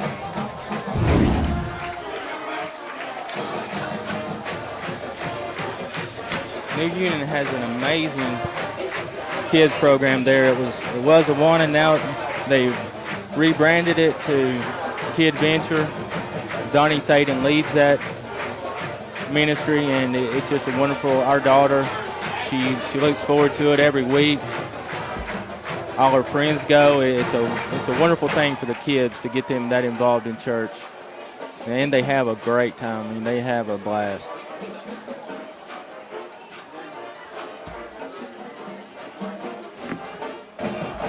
So if you currently do not have a church family, come out and join the family at New Union Baptist Church. There's a lot of great churches in Rhea County. If you don't have one, please make sure you find one. The pride of the Irish. Pride of the Irish. I don't believe there's a church in Rhea County that would not welcome you with open arms.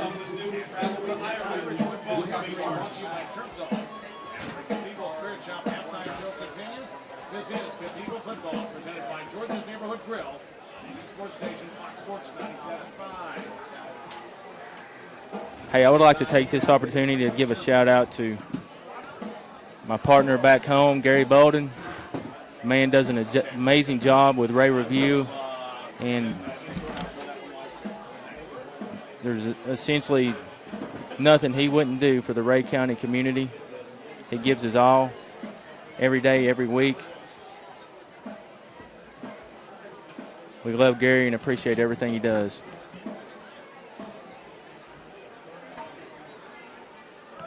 Right now there's a little over 3 minutes remaining in the half.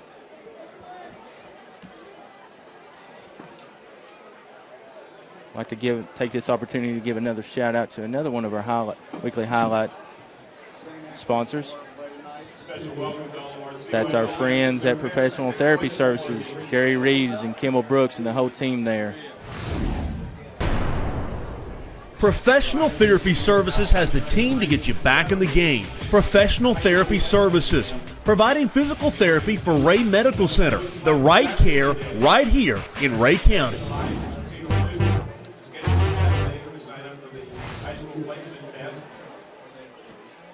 Go to cathedral.com/admissions.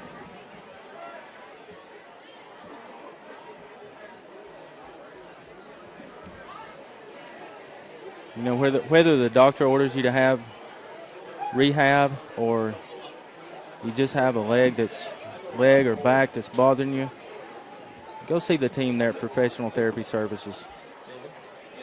They will get you back 100%, do their best, and so sure beats the alternative of pain medication. Show 31-0. The Irish lead the Rhea County Golden Eagles here in Artsville. Now time for this week in Irish football history, brought to you by Kirk Dogs Lawn and Landscape. Here is Jim McClellan. You're invited to the third annual Cathedral Fun Dinner this coming Thursday. And these folks here at Cathedral are just, they have a first-class operation. My wife said they had an Olive Garden at the tailgating show. Welcome to all the Rhea County fans. Welcome to all the Rhea County fans to join them for food and drink.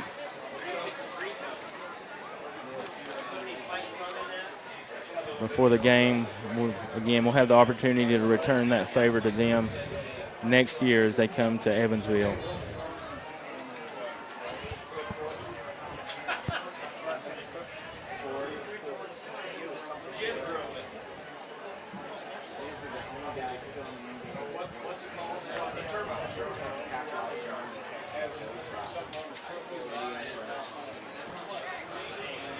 Let's let our friends at Lazy Boy give another big go Eagles and see if we can't get our team going in the right direction.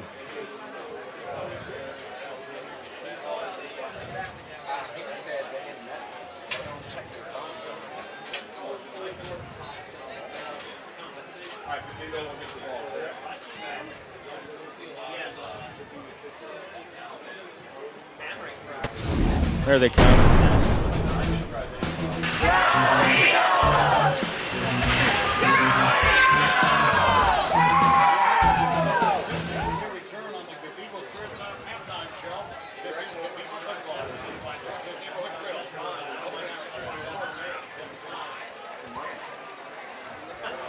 Here come your Golden Eagles back from the locker room.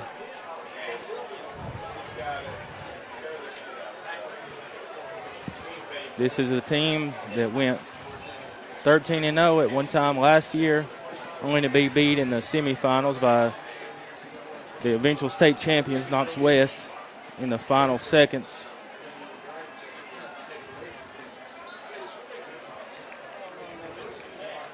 But I want to remind fans that this is a different schedule that we faced last year. Coming into this game with 2 losses, one opening up to Baylor, very tough Baylor team, and then a loss last week to Ottawa.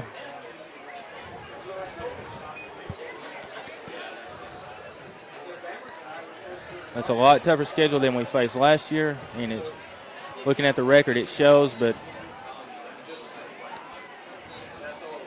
we just hope the experiences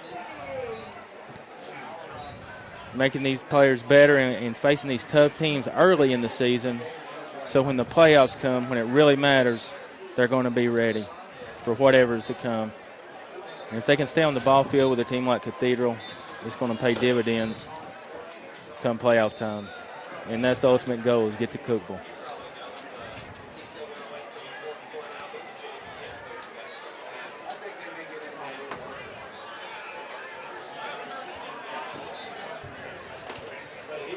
So, Elmore, what are your, biggest takeaways from the first half? And, moving forward, what do you think the Eagles need to really concentrate on here this second half? Well, I know one thing that he definitely mentioned in the locker room. I can only assume he mentioned to, protect that ball. There's been a couple of times where they've had some help, but sometimes some of the mistakes have been self-inflicted. And those penalties, those mistakes are costly, especially when you're in your own territory and you're turning it over inside the 20. That really puts your defense in an awkward situation right there. And they were able to bail them out once or twice, but, it's a lot to ask of a defense to, make a stand every time, Yeah. Well, a good team like Cathedral, honestly, they don't really need any help. They can drive the length of the field if they need to. So give them the ball at the 30-yard line, 20-yard line. They only had to go 20, 30 yards. Definitely makes things easier for them. But, yeah, we'll see what the Eagles can do. I think, definitely protecting the ball is goal number 1. And I think just finishing. We had, like I said, 2 with 3 drives there that we got all the way inside the Fighting Irish 30-yard line and then just couldn't move anymore. So if we can finish those drives with touchdowns, be in good shape. And like you've talked about, we may or may not win this one, but, you just got to work on getting better and improving and looking for the next one. There is one individual I'd like to give a personal shout-out to. It's a mutual friend of both of ours. It's a partner on the Ray Review team, none other than Ray Middle soccer coach Johnny Cannon. Johnny Cannon. We love Johnny Cannon. Yes, we do. I'm glad he's watching. He's such an important member on the Ray Review team, and he also mentioned that there is some amazing, that were really fresh look, some Eagle attire, some long sleeve shirts. They're pocketed. They're made of the finest materials. They're selling them for the Ray County cheerleaders. Please reach out to Coach Deanna Arnold. Make sure you get one of those T-shirts and support those cheerleaders that do so much. Here we go. So with that kick, second half football underway here, but they're going to let it roll out of bounds, which will result in a penalty. Hey, Buffenbarger's had a few of those kicks like that have actually got a good roll and just kind of stayed on the inside of that line all the way to the end zone. He's really done an amazing job this season. Buffenbarger has. He has known he can put them back in the end zone, and I think as he grows a little bit as the season goes, he's going to be make a big difference for the Eagles in the playoffs. So that's going to start things off here for the Fighting Irish, 1st and 10 from their own 35-yard line. Quarterback in the shotgun and gives the handoff, bouncing around to the left side and breaking through and still on his feet and still going. Looked like he was going to be brought down, and he's still going and finally knocked out of bounds. Unreal, number 41, Marquise Stepp. Shot through there like a cannon. He found a seam. He did. And then he broke a couple tackles, drug the defenders all the way down. Over 50 yards on the carry. It's going to put him on the 10-yard line, Travis. 1st and goal from the 10. So one play for the Irish already has them knocking on the door once again. Pitch around to the right side. Oh. Nice tackle. That's James Sharp made him in the James backfield. Sharp said no.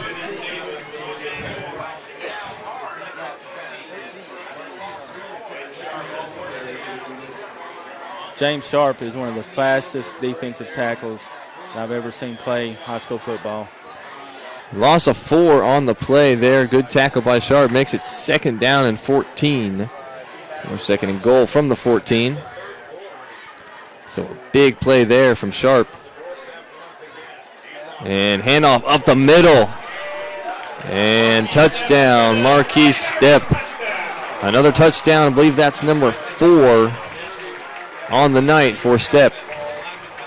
This one a 14-yarder up the middle.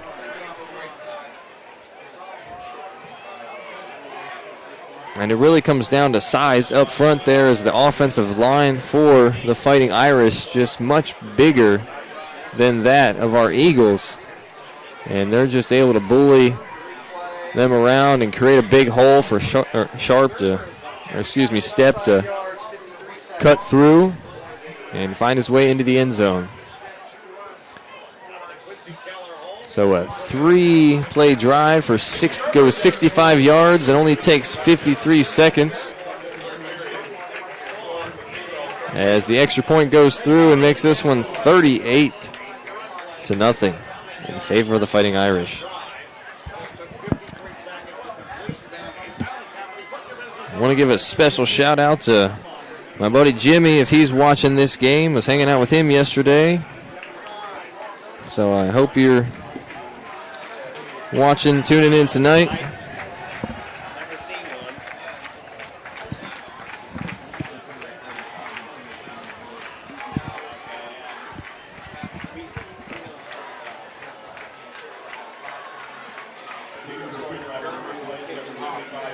So Elmer, we don't want to dwell on this too much, but I know some people back home might be kind of wondering, they might not have heard, or they might have heard it first. I'll go ahead. You know, this game was actually originally supposed to be scheduled to be played at Lucas Oil Stadium, home of the Colts.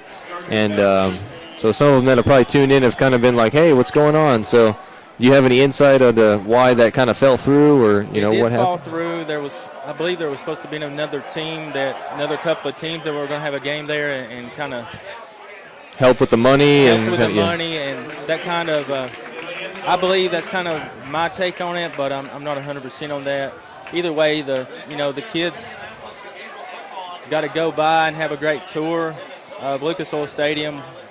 Went down there on the field with them. I'll have to admit, it was pretty cool. It's one of those things that you would have to count as a once-in-a-lifetime opportunity.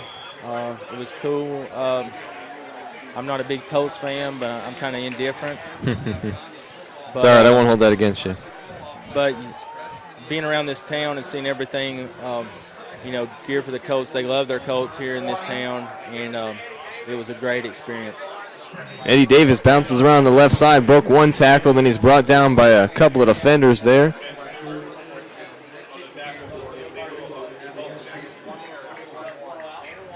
They're going to give him a gain of 1 on the play, so it'll be 2nd down and 9 for your Golden Eagles at the 21-yard line. You know, Travis, the Eagles don't find themselves in this situation very often. Being down 38-0 in the third quarter, it's usually the other way around, but Pemberton has been coaching Tennessee high school football for nearly 30 years.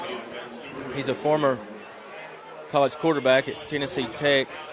His father was a high school football coach for many years at Rockwood. He's lived it, breathed it his entire life, and I guarantee you, from what I know of Pemberton, he's going to make the most of this opportunity and use this experience and the things they have learned on this trip to benefit them in the playoffs. Uh-oh. And Dodson going to get hit behind the line. He initially got away from the defenders, but there's just too many of them and just too fast. Travis, that's going to bring out 4th down. Yes, it is, and I'm guessing being pinned back in their own territory, the Eagles are going to elect to punt this one away. Again, all our friends at Monkeytown Brewing Company, hope you guys are having a great time there tonight. Wish we could bring you a better score in the game, but that's out of our hands. We also want to hear from any of the fans, want to know where people are watching the game from and who they're watching it with. Where'd you say they could tweet it in at, Elmer? Tweet it. You can tweet to @RayReview. That's our handle. If you're not following us on Twitter. Ooh, nice hit. That was Sharp again, James Sharp. James Sharp coming down and laying the boom on the kick returner. Laid some leather. So you were saying to tweet to @RayReview and use the hashtag? Hashtag Eagles in Indy. Eagles in Indy. Tweet in pics. If you're watching this game with friends and family, if you're tuning in on your HD screen or if you're watching it on your smartphone, hey, we want to know. This is a new thing for us to be streaming. So we want to know you're enjoying it. So the Irish going to start things off here on their second drive from their own 48-yard line, 1st and 10. And we got a new quarterback in the game. He mishandled that ball, but he was able to pick it up off the ground. And we got some flags coming in late.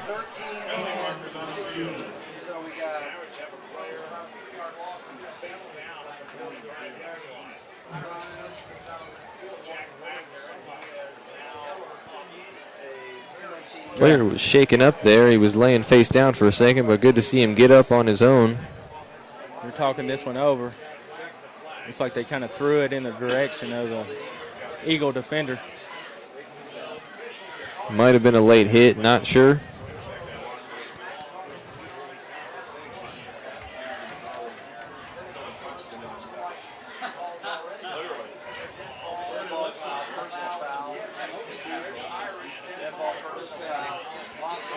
So we got dead ball personal fouls on each team, so it offsets and the ball will stay where it's at.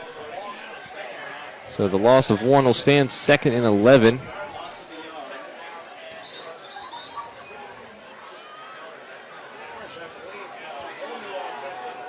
Now, Elmer, I know Tennessee has a running clock after, what is it? Is it 35? It is after 35. In the second half? I don't know about Indiana. I just checked with them, and they do not have a running clock. Okay. So the Eagles are going to be able to get their money's worth out of this, and that's hit again. Looks that's like good. Maybe first by Stevenson and followed up by Pendleton. Daniel Ortega and Sharp was back there too. We've got some.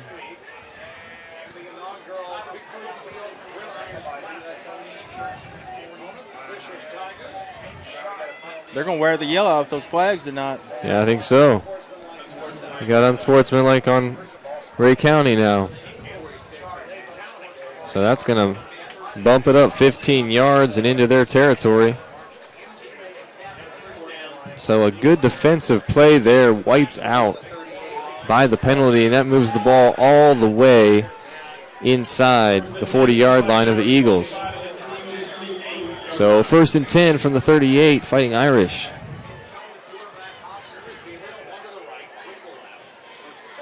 He's got one receiver to his right, two to his left, and another flag, and looks like a false start. These refs are getting their money's worth, that's for sure.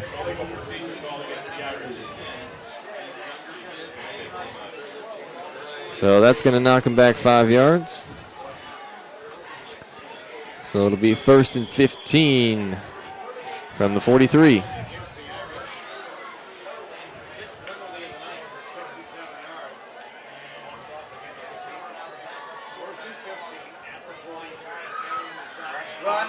Handoff on the right side and driven back. Stop, hit first by Daniel Ortega.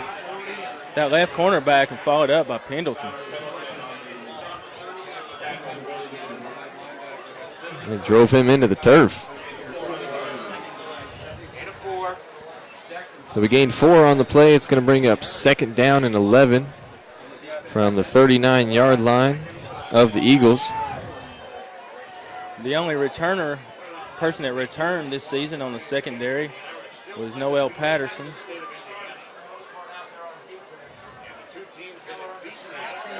And looking for a pass. He connects and breaks 1 tackle and then brought down. That's young Chris Sturgeon taking him down. Sturgeon's a sophomore. He's going to be a great player. He had a great career at Spring City. He's young, but he's an amazing player. We're going to see a lot of great things from Sturgeon. So 12-yard gain on the pass play for the Fighting Irish. Move the chains. 1st and 10 now. Ball at the 27-yard line of the Eagles. Back in the gun once again. And fumbles the snap, but gets it to his running back. Stopped in the back. Oh, fumble. We got a fumble. Pendleton stopped him. Oh. Picking up. Kick. Tyler Brown. It was Tyler Brown in there. I don't know if he mistakenly kicked the ball or.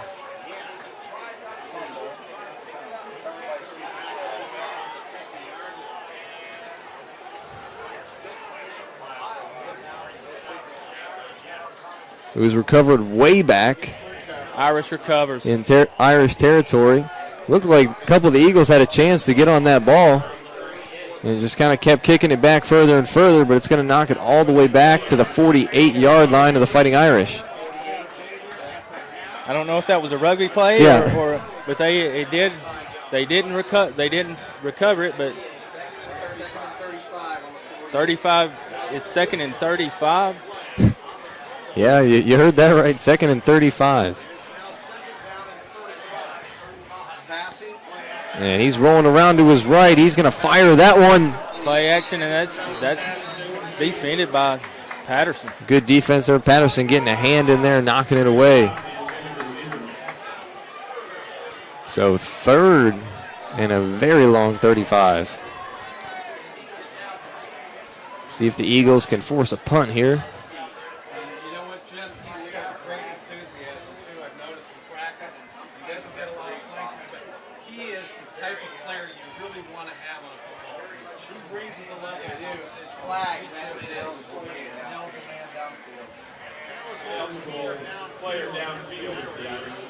And we get another flag as an ineligible receiver downfield for the Irish.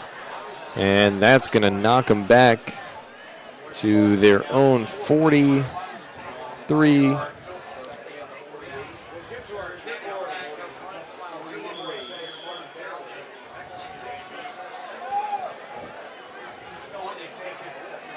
So now you're looking at, I don't even think they know, 3rd and 40. And now we got a false start, knock them back 5 more yards. So that 3rd and 40 just went to 3rd and 45. This is unreal. Travis, I think what's going on now, the Irish are putting in some of their younger personnel, getting them some playing time. Kind of move we normally make at this time of the game against a lot of teams. Yeah, and they're a little jittery and, just anxious, excited to be out there. And, stuff happens. 3rd and 45. Oh, quarterback keeper up the middle. And he's going to get the 5 yards back. So that'll bring up 4th down and 40. So I'm going to put money on that they're going to punt the ball. We might actually see a Patterson return. They've yet to punt. Yes, this will be the first punt. No, they're going to go for it. This is third down. This is third down, that penalty. Oh, okay. Looks, yeah, they didn't change that on the scoreboard there. So 3rd and 42. And there's a pass completed. And trying to get away. Shoestring tackle there.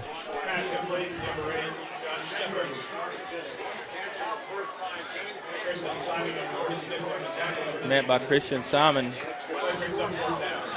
Now we'll see the punt. Simon's another good young player. You got to see a lot of him at the Jamboree. Had a couple of touchdowns. So Noel Patterson back deep for your Eagles. As Mitch Gerber is ready to punt. And that one, he's not going to get a chance. Oh.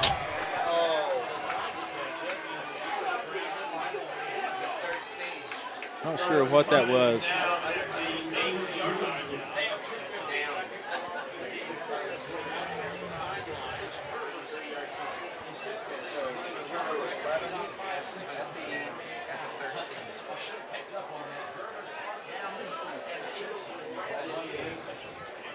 All right, a little bit less than 5 minutes to go here in the third quarter. It's 38-0. The Irish, Ray County starting it out on the 8-yard line.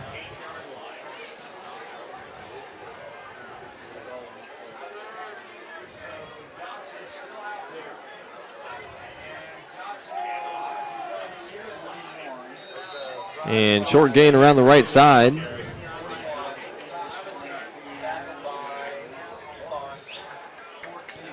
Short gain there by Dylan Smith for your Eagles.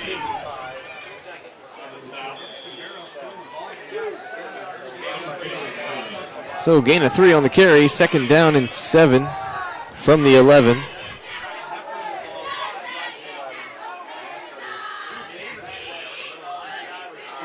And flips it around the left side. He's got some room to run and brought down.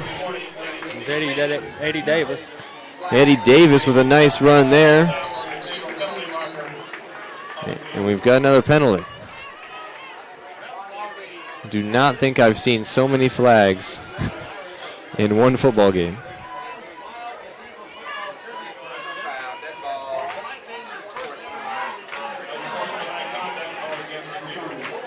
And unsportsmanlike conduct, dead ball foul called on Cathedral. So add 15 yards to the end of the run from Davis. So that one goes in favor of the Eagles. That'll give them a little bit of breathing room. We want to see these guys get on the board, put a good drive together. They can take something into an off week next week and can build on it going into the Cleveland game when they get into district action. So 1st and 10, Eagles, ball at the 32-yard line. Dotson under center. And run cuts back inside. Dotson on the quarterback keeper. Looks like an option play there. Dotson thought about the pitch and decided to keep it himself. Picks up 3 yards, 2nd down and 7. Ball on the 35-yard line.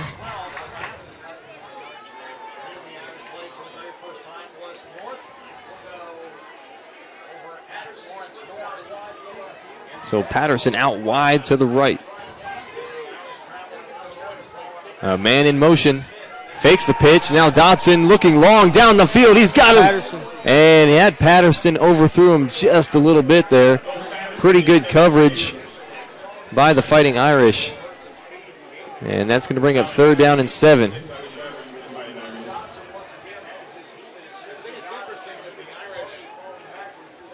I think Dodson wanted to hang on to it a second longer, and if he would have, he probably could have connected with Patterson, but he had to get it away just a little early because of the pressure that was coming up the middle from the Fighting Irish. There you go, it's 3rd and 7. So big play coming up here now as Patterson lines up outside once again. And here's a pass, that one thrown behind Patterson as he was coming across the middle of the field. Incomplete, 4th down and 7. You know, at this time, I know you're still on your end of the field, but just go for it. But I think they're going to punt here. We'll see. Yes. We are going to punt. That's a bummer. I was hoping maybe we'd go for it, but, you know, definitely a big risk there. Going for it in your own territory. 4th and 7. So the Eagles going to punt it away here. Gets it away, no problem. And booms the kick. That one all the way down to the 15. Good punt there.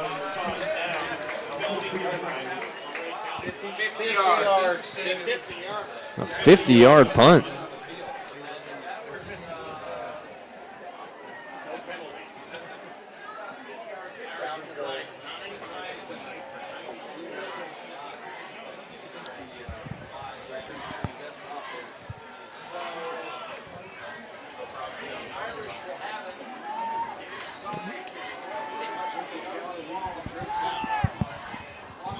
Who punted that? That was Gavin Downey. Oh. Bringing up his average, which is pretty good for this season. He's another pleasant surprise in the special teams for the Golden Eagles this year. Oh! Fumbled the ball. Ray County might have picked that one up.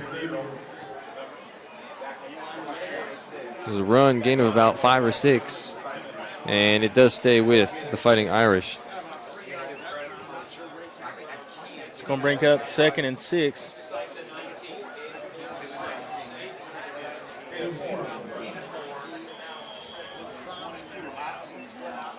So Ray County almost catching a really good break there. They could have come away with that fumble. Quick snap. Quick snap. Quarterback keeps it around the left side and knocked out of bounds.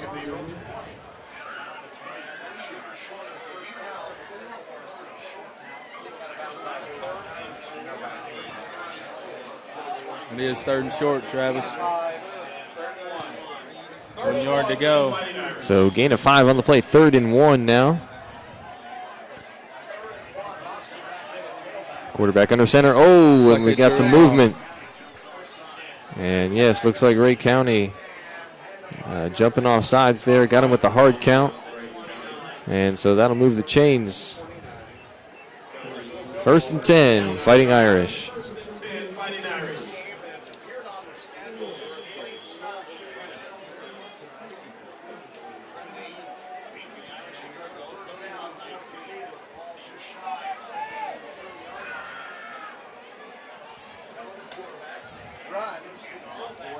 Handoff up the middle and brought down. So CJ Voigt with the carry there, and a gain of 6 yards for the Fighting Irish makes it 2nd and 4 from the 35.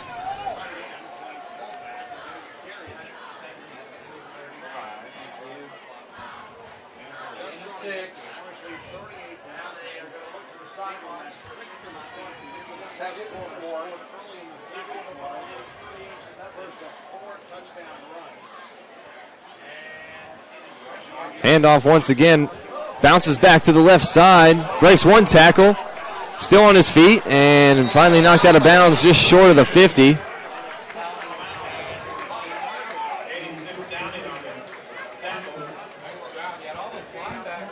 It was Downey on the tackle there for your Eagles.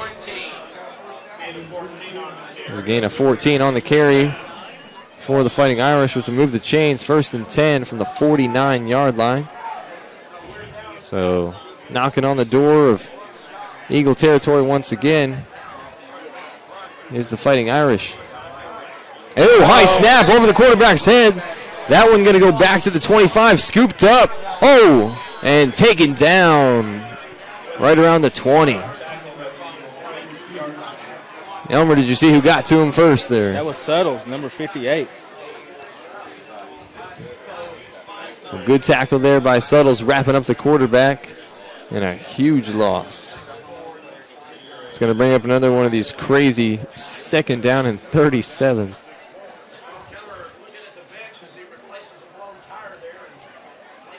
That was Chase Suttles, another Ray County sophomore.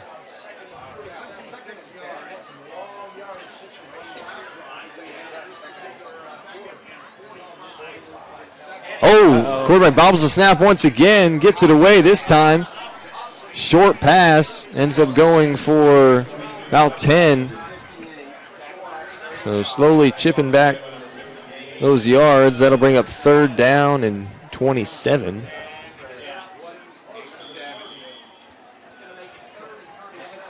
You know, Pemberton looks like he's really taking this opportunity. Even though we're down, he's taking the opportunity to get some playing time for these younger players, getting them in the game against, you know, a first-rate team, getting them some playing experience against them too. Well, you never know when they could be called upon, you know, especially in the districts, you know, in playoffs and so forth, especially if there's an injury. They got to be ready to go. So, yeah, definitely a great opportunity for them here in this one. But with that play, that brings us to the end of the 3rd quarter, with Cathedral leading Ray County 38-0. We'll be back in just a minute for the start of the 4th. You're watching Ray County football on Ray Review YouTube channel.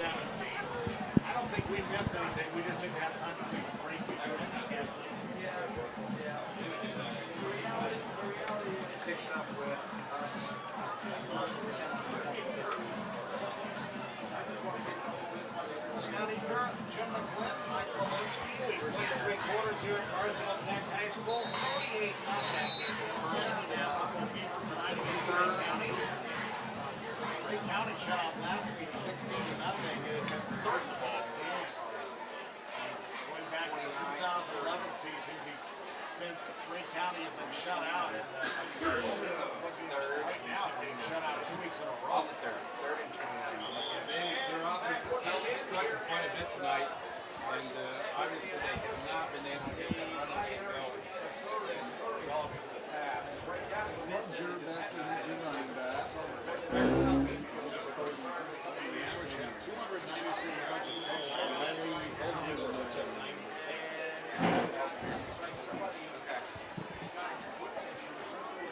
I do want to give a shout out to JB at JB's Auto Sales and Service. You know, JB is, you deal with JB, you're going to deal with somebody that's honest, somebody that'll shoot you straight. That one nearly intercepted. Somebody with 30 years of ASE certification. JB's a first-class man himself. He's also the only Crowley realtor in Ray County. So if you're looking to buy or sell a home, please give JB a call. So good defense there from the Eagles, 4th down and 30. So a punt coming up, and Noel Patterson back deep. Looks like he might get a chance for this one. No, fair catch. So the Fighting Irish doing a good job getting down there quickly on the punt coverage.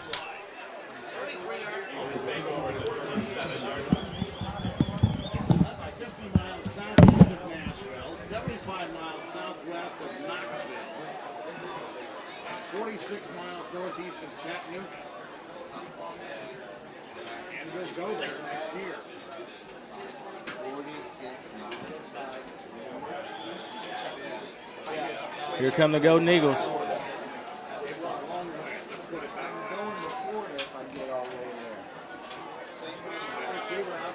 41. Dylan Smith picks up a couple of yards.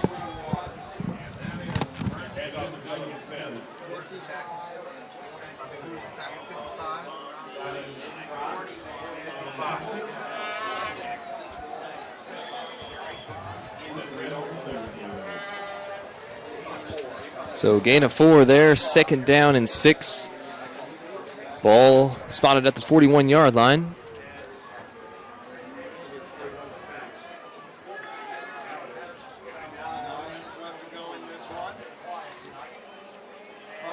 Oh, fumble. That's Braxton Deekhouse out at quarterback now. A little miscommunication Between him and the center there. But thankfully the Eagles able to recover. It's going to be 3rd and long for Ray County.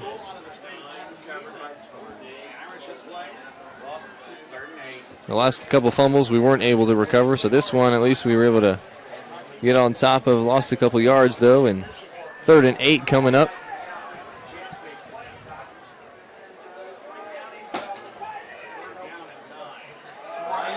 And here's a run on the left side. Eddie Davis. Eddie Davis there makes it to about the 45-yard line. Be close to a first down. I think we're going to give him a gain of 6 on the play, so it's going to bring up a 4th and 2.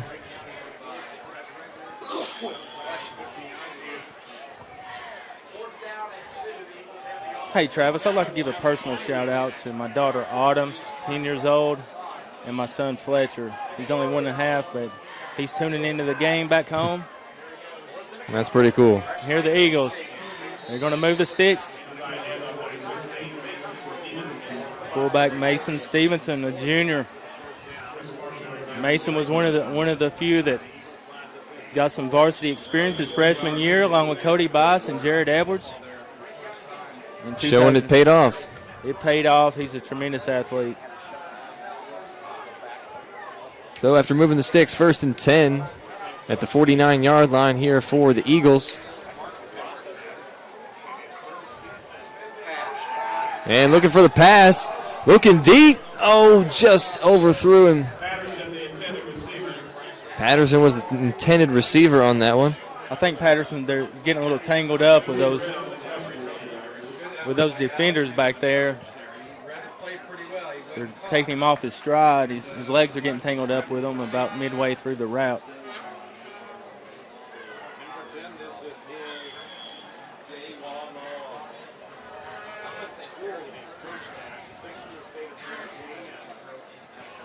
But boy, is he fun to watch.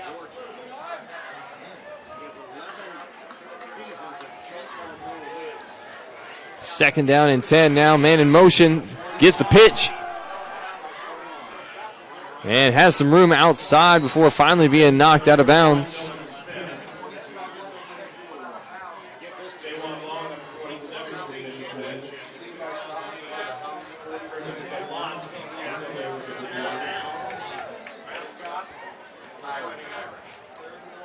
It's going to be 3rd and 1. So good run there on the toss. Let's see if Ray County can pick up another first down. They're in a good field position to strike. Ball at the 42-yard line. Quarterback keeper up the middle. And that offensive line pushes forward and knocks the defensive line back enough to move the chains once again for the Eagles.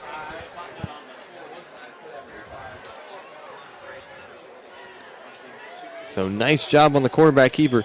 Now, Elmer, who is playing quarterback now for the Eagles? That's Braxton Dickhouse. Braxton Dickhouse. Junior.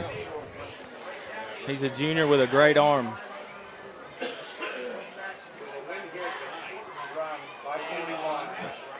And there's a handoff around the right side. Dylan Smith on the carry. Dylan is a workhorse. He is a strong runner. He's a senior, Ray County senior.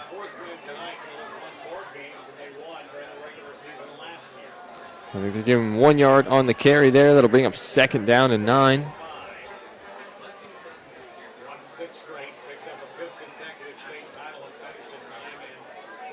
And another handoff around the right side again. This one going for maybe a yard.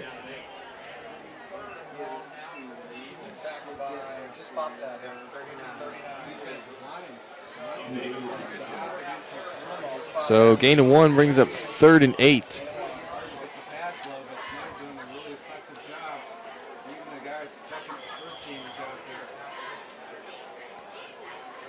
So Patterson lining up outside on the left once again. Oh, nice handoff up the middle. He got room. That's Davis. He's going Davis. 10-5 touchdown. Golden Eagles on the board. Don't see any flags. 38-yard run by Davis. Offensive line created a nice hole, and he just shot through there on his way untouched for 6. 63 yards, 4 minutes, 38 seconds. Buffenbarger. Sorry, go ahead. Buffenbarger set the kick. So an impressive 10-play, 63-yard drive that took a little over 4 minutes.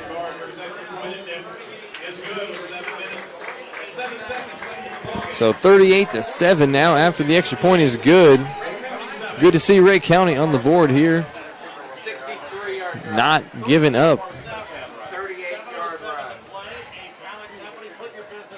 7 minutes, a little over 7 minutes to go in this game. Ray County had gone, 7 quarters without a score, counting the Ottawa game. Glad to see that, what we've known to be an explosive offense, able to get on the board. Well, it's good. It's never good getting shut out, and especially, having it happen 2 weeks in a row. So I'm glad that we were definitely able to get on the board here.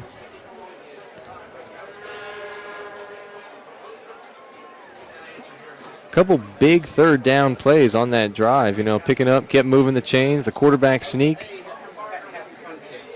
there by Decals, and a couple other nice runs. That's right. This team was averaging a little over 50 points per game going into last week's Ottawa contest,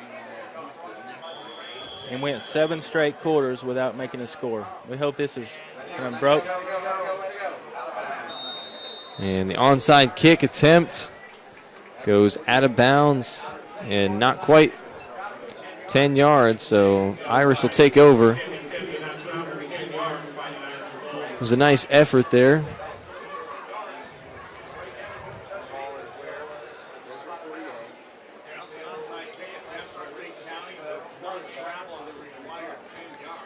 So Irish will take over 1st and 10 on the Ray County side, 48-yard line. Let's see if that Eagles defense can come up with another 3 and out and get the ball back to the offense.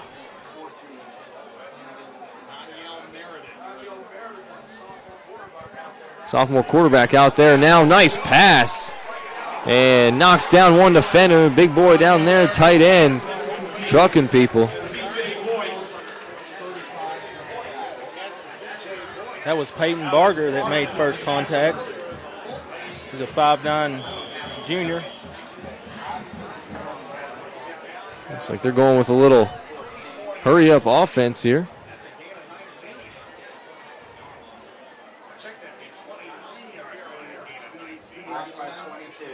And handoff up the middle. That one goes for 6 or 7. Travis, there's more to getting more playing time for those some of the younger personnel on the team. We are fixing to dig into a very district-centric portion of the season. And almost untouched until he gets inside the 10-yard line and makes it all the way to the 5. So good running there from the running back of the Fighting Irish.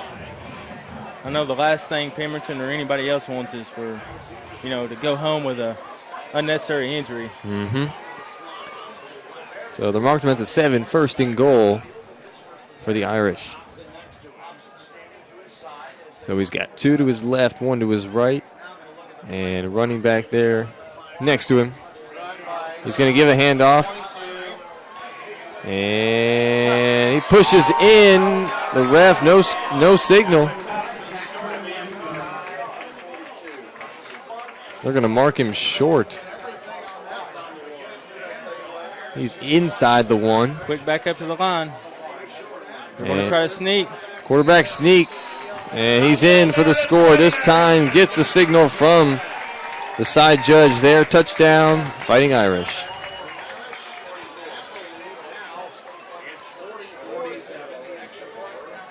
So up until that point, it actually played even half. Cathedral had 7, Ray County 7. But now Cathedral looking to add an extra point here and give themselves 14 points for this half. And snap, hold, and kick is good. So 45-7 our score now. So Cathedral finds the end zone for the second time this half. Right after Ray County went down and got their first points of the night, the Fighting Irish answer with a 5-play drive, 48 yards, and take only a minute 42 off the clock. So the drives that Cathedral has scored tonight have been quick. When you want the best in local football, you want the Ray County Eagles. And when you want the best in local auto service, you want JB's Auto Sales and Service. Honest and dependable. Right down Back Valley Road from Eagle Stadium in Evansville. That is a shout out to JB. He loves the Eagles. You'll see JB at every game, whether it's home or away. But he was proud to see that we were live streaming the game, and he just chose not to come to Indianapolis, but very proud to be able to catch the game live streaming.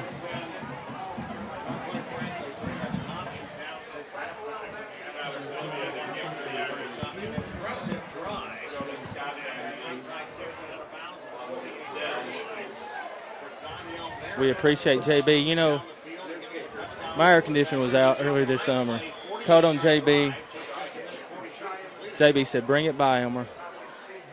He fixed that air conditioner on the first day. I was making plans to be out of a ride. JB got me back on the road in the same day.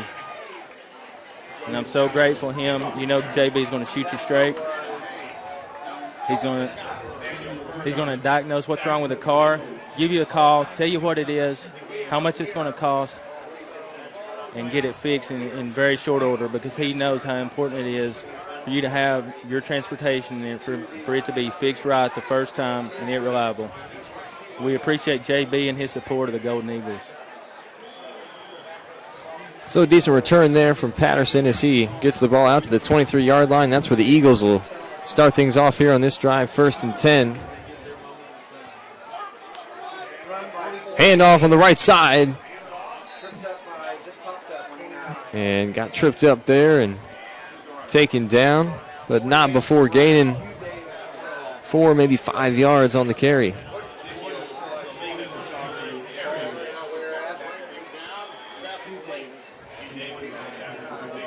Actually going to give him a gain of 6 on the play, so it'll be 2nd down and 4 from the 29-yard line. There's Duckhouse under center once again, and a handoff up the middle. Got some room, bounces around to the right side, still on his feet. Crossing the 50, 45, 40. Finally knocked out of bounds inside the 35. Folks, that's Chris Sturgeon. That's a Ray County sophomore. Told you you're going to be seeing some great things from this young man. Sturgeon showing some serious speed on that one. Gain of 31 on the play.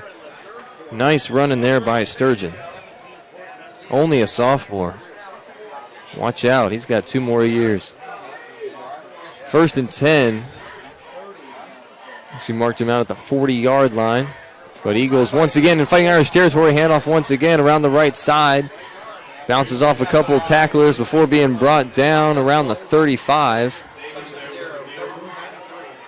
That's Christian Simon, I believe.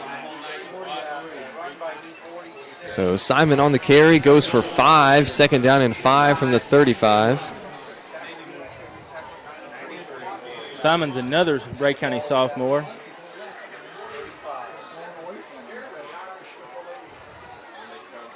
The sophomores keep improving. We're going to be looking good here next year or two. Up the middle, run close to the 1st. I believe he got it.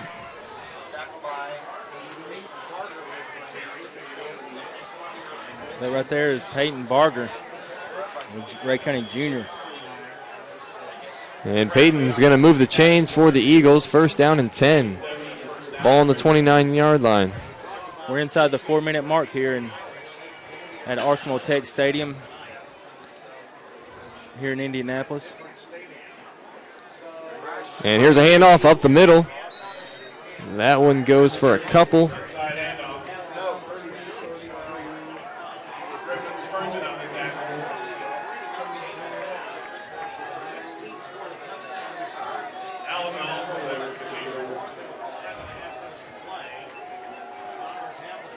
So a 4-yard carry there, 2nd down and 6. Ball at the 25-yard line for the Eagles.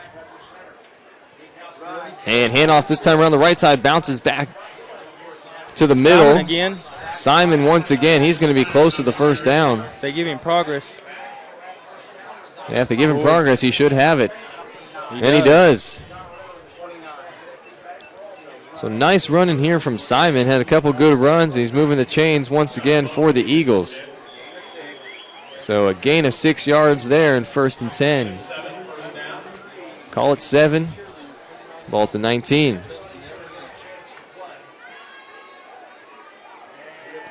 And there's a handoff up the middle. And tackled. Sturgeon between the tackles. And Sturgeon pushing forward. Down to the 14-yard line, so gain of 5.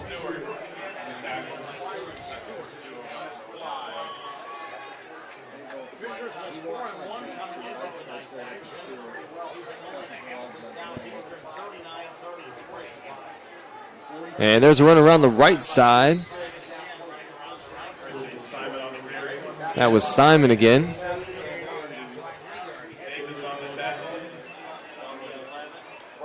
So gain of 4 on that play. Going to bring up 3rd down and 2. Ball at the 11-yard line as we're at 2 minutes left to play here in this 4th quarter.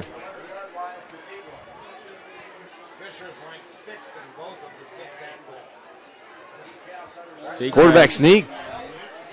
Decal's pushing. Getting some help from this line. And we've got a flag.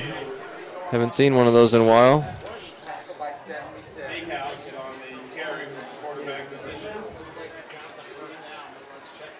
So we'll check with the flag and see if the quarterback keeper holds. Face mask. There's a face mask. Somebody grabbed Justin Tucker's face mask there. Number 69. He's a big boy. He's a Ray County junior. 1st and goal for the Fighting Irish 3-yard line. 1st and goal from the 3. See if they can punch it in. 1.5 minutes left to play. Handoff left side. And in for the score. That's Sturgeon. Sturgeon, so. Nice running there by Sturgeon, getting in, and good blocking up front from the offensive line. 77 yards. So another impressive 10-play, 77-yard drive for the Golden Eagles. So that's the 2nd time tonight. Both scoring drives, I believe, have been 10 plays for the Eagles. And the kick is up and good. It is good. So Buffenbarger puts it through. Makes it 45-14 with 1:30 left to play in this game. You know, Buffenbarger had a goal. I believe the Golden Eagle record for consecutive point after attempts was 66 PATs in a row. Buffenbarger had a goal to break that record this season, and he was sitting on 11, and he had one of them bounce right back at him off the uprights in the Clinton game. But let me tell you, he is consistent, and we're gonna need that consistency come the playoffs. And he can kick a field goal. I've seen him warming up. He does have some distance. We haven't seen a lot of field goal kicks here in the season thus far, but when we need to call on him, I think he's going to be there.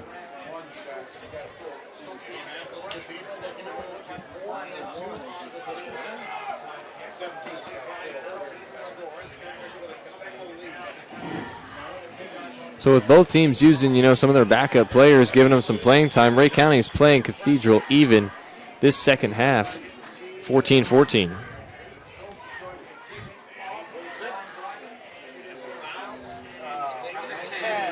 And scooped up from the 10-yard line, and he breaks the tackle, got some room, and brought down. Good tackle there, but unfortunately a penalty, and looks like it's going to be a face mask, so get ready to tack on about 15 extra yards after that return from the Fighting Irish. See what our hours are. It's 423-775-1800.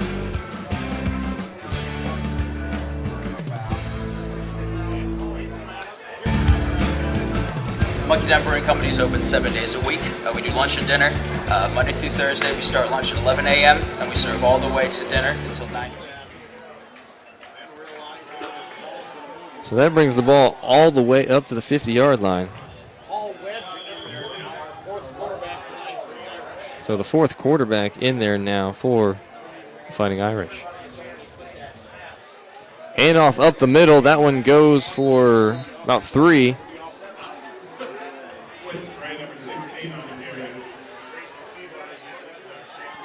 Folks, if you're enjoying the game at the Golden Eagle Party at Monkey Town Brewing Company, we know you guys are having a great time. You made a great choice. We love Kirby Garrison, what he's brought to the table for downtown Dayton. 2nd down and 7 after the 3-yard run. And fakes the throw, fakes the run, throws it overhead. Too much on that one. Good coverage down the field by the Eagles. 3rd and 7 coming up from the 47-yard line.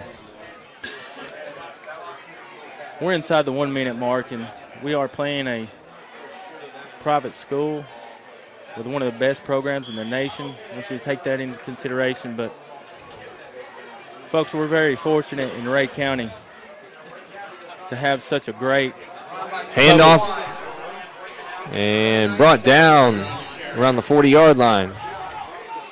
We are very fortunate in Rhea County to have such a great public school system with administrators such as Jesse Messmer in the high school and his whole team, including the athletic director, Micah Ruling, our school board members. They all love these kids, and they want what's best for them. So 1st and 10, now a handoff around the left side. He breaks one tackle, falls forward, across for another 1st down. So the Fighting Irish continue to move the chains. That one's going to be spotted at the 28-yard line, 1st and 10.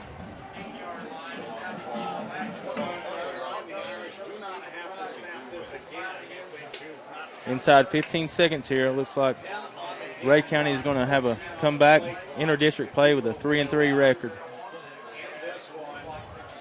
Yeah, I think they're just going to let the clock run down here to 0. Yes, good sportsmanship there not to go for another snap. Hey, that's a wrap, folks. We're very proud you tuned in. Hope you enjoyed the game. Wish we could have had a better showing from our guys, but again, this is one of the top teams in the nation. It was an honor to come and play them, and their whole staff and their whole team here from their school have showed great hospitality, and we look forward to having them in Evansville next year.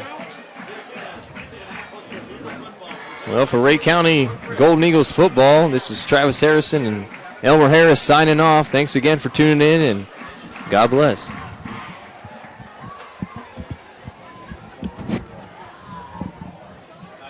like to wish all our guests from Rhea County a very safe travel. I would like to give one more shout out to my friends at Eyes on Maine.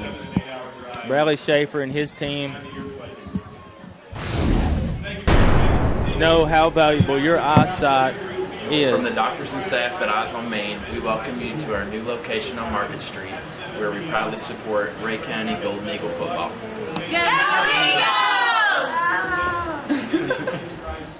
We're blessed in Rhea County to have so much support for our program.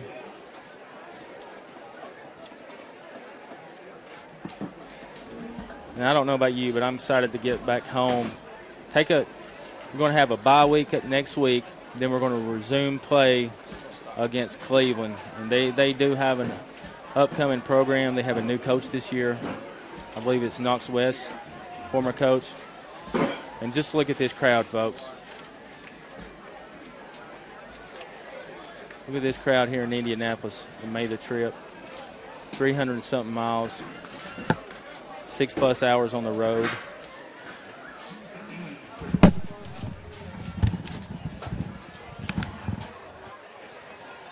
Well, we were just handed some stats here, and if you're still hanging around with us, I'll go ahead and read these real quick. 1st downs for your Eagles were 17. Rushing yards, 46 carries for 194 yards. Passing yards, 37. Dotson was 4 of 9 on his passing attempts and completions. Total offensive plays were 55 for a total yardage of 231.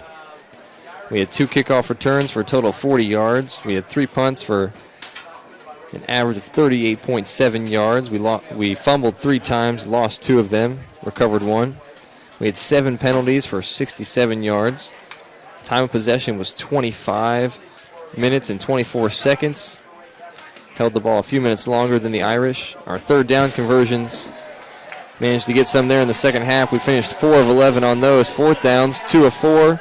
And our red zone scoring chances were 1 of 1. Leading the way for rushing was Eddie Davis with a big game, 13 rushes for 83 yards. Chris Sturgeon finished with 4 carries for 43 yards. Dylan Smith had 13 carries for 43 yards, and Christian Simon had 3 carries for 14 yards. Again, Daniel Dotson was 4 of 8 for 37 yards, and that long pass of 23 yards. Receiving, Noel Patterson had 2 receptions for 23 yards. Jared Edwards, 1 reception for 23 yards. Gavin Downey had 3 punts for 116 yards total, averaging 38.7. Had a long punt of 50 yards and 1 inside the 20. Kick returns, Jonas Scott had 1 for 19 yards. Noel Patterson had 1 for 21 yards. Tackles leading the way, Tyler Pendleton had 10 total tackles, 1 sack, and 2 for loss. Eddie Davis had 7 total tackles, 2 for loss. Aubrey Smith had 7 tackles. And Gavin Downey had 5 tackles and 1 for loss. So, again, that's going to do it for us here. And, Elmer, it's been a privilege. Thanks for letting me come up here and do this with you. Hey, it's always a pleasure working with you. I hope you have a great weekend with your family. I know you got to see your grandmother today. That's always cool. That always makes those days are special. Yeah, it was good. It was a surprise to her. She had no idea. I was sitting there when she came home, and I said, hey, how's it going? And she was like, what? So, yeah, that was really cool, and I'm going to take her out tomorrow for her birthday. So awesome. Looking we wish forward her a to happy that. birthday. And to all our friends back in Ray County, have a great night. Look forward to seeing you soon back in God's country. Enjoy the night. And thank you for tuning in. We love you.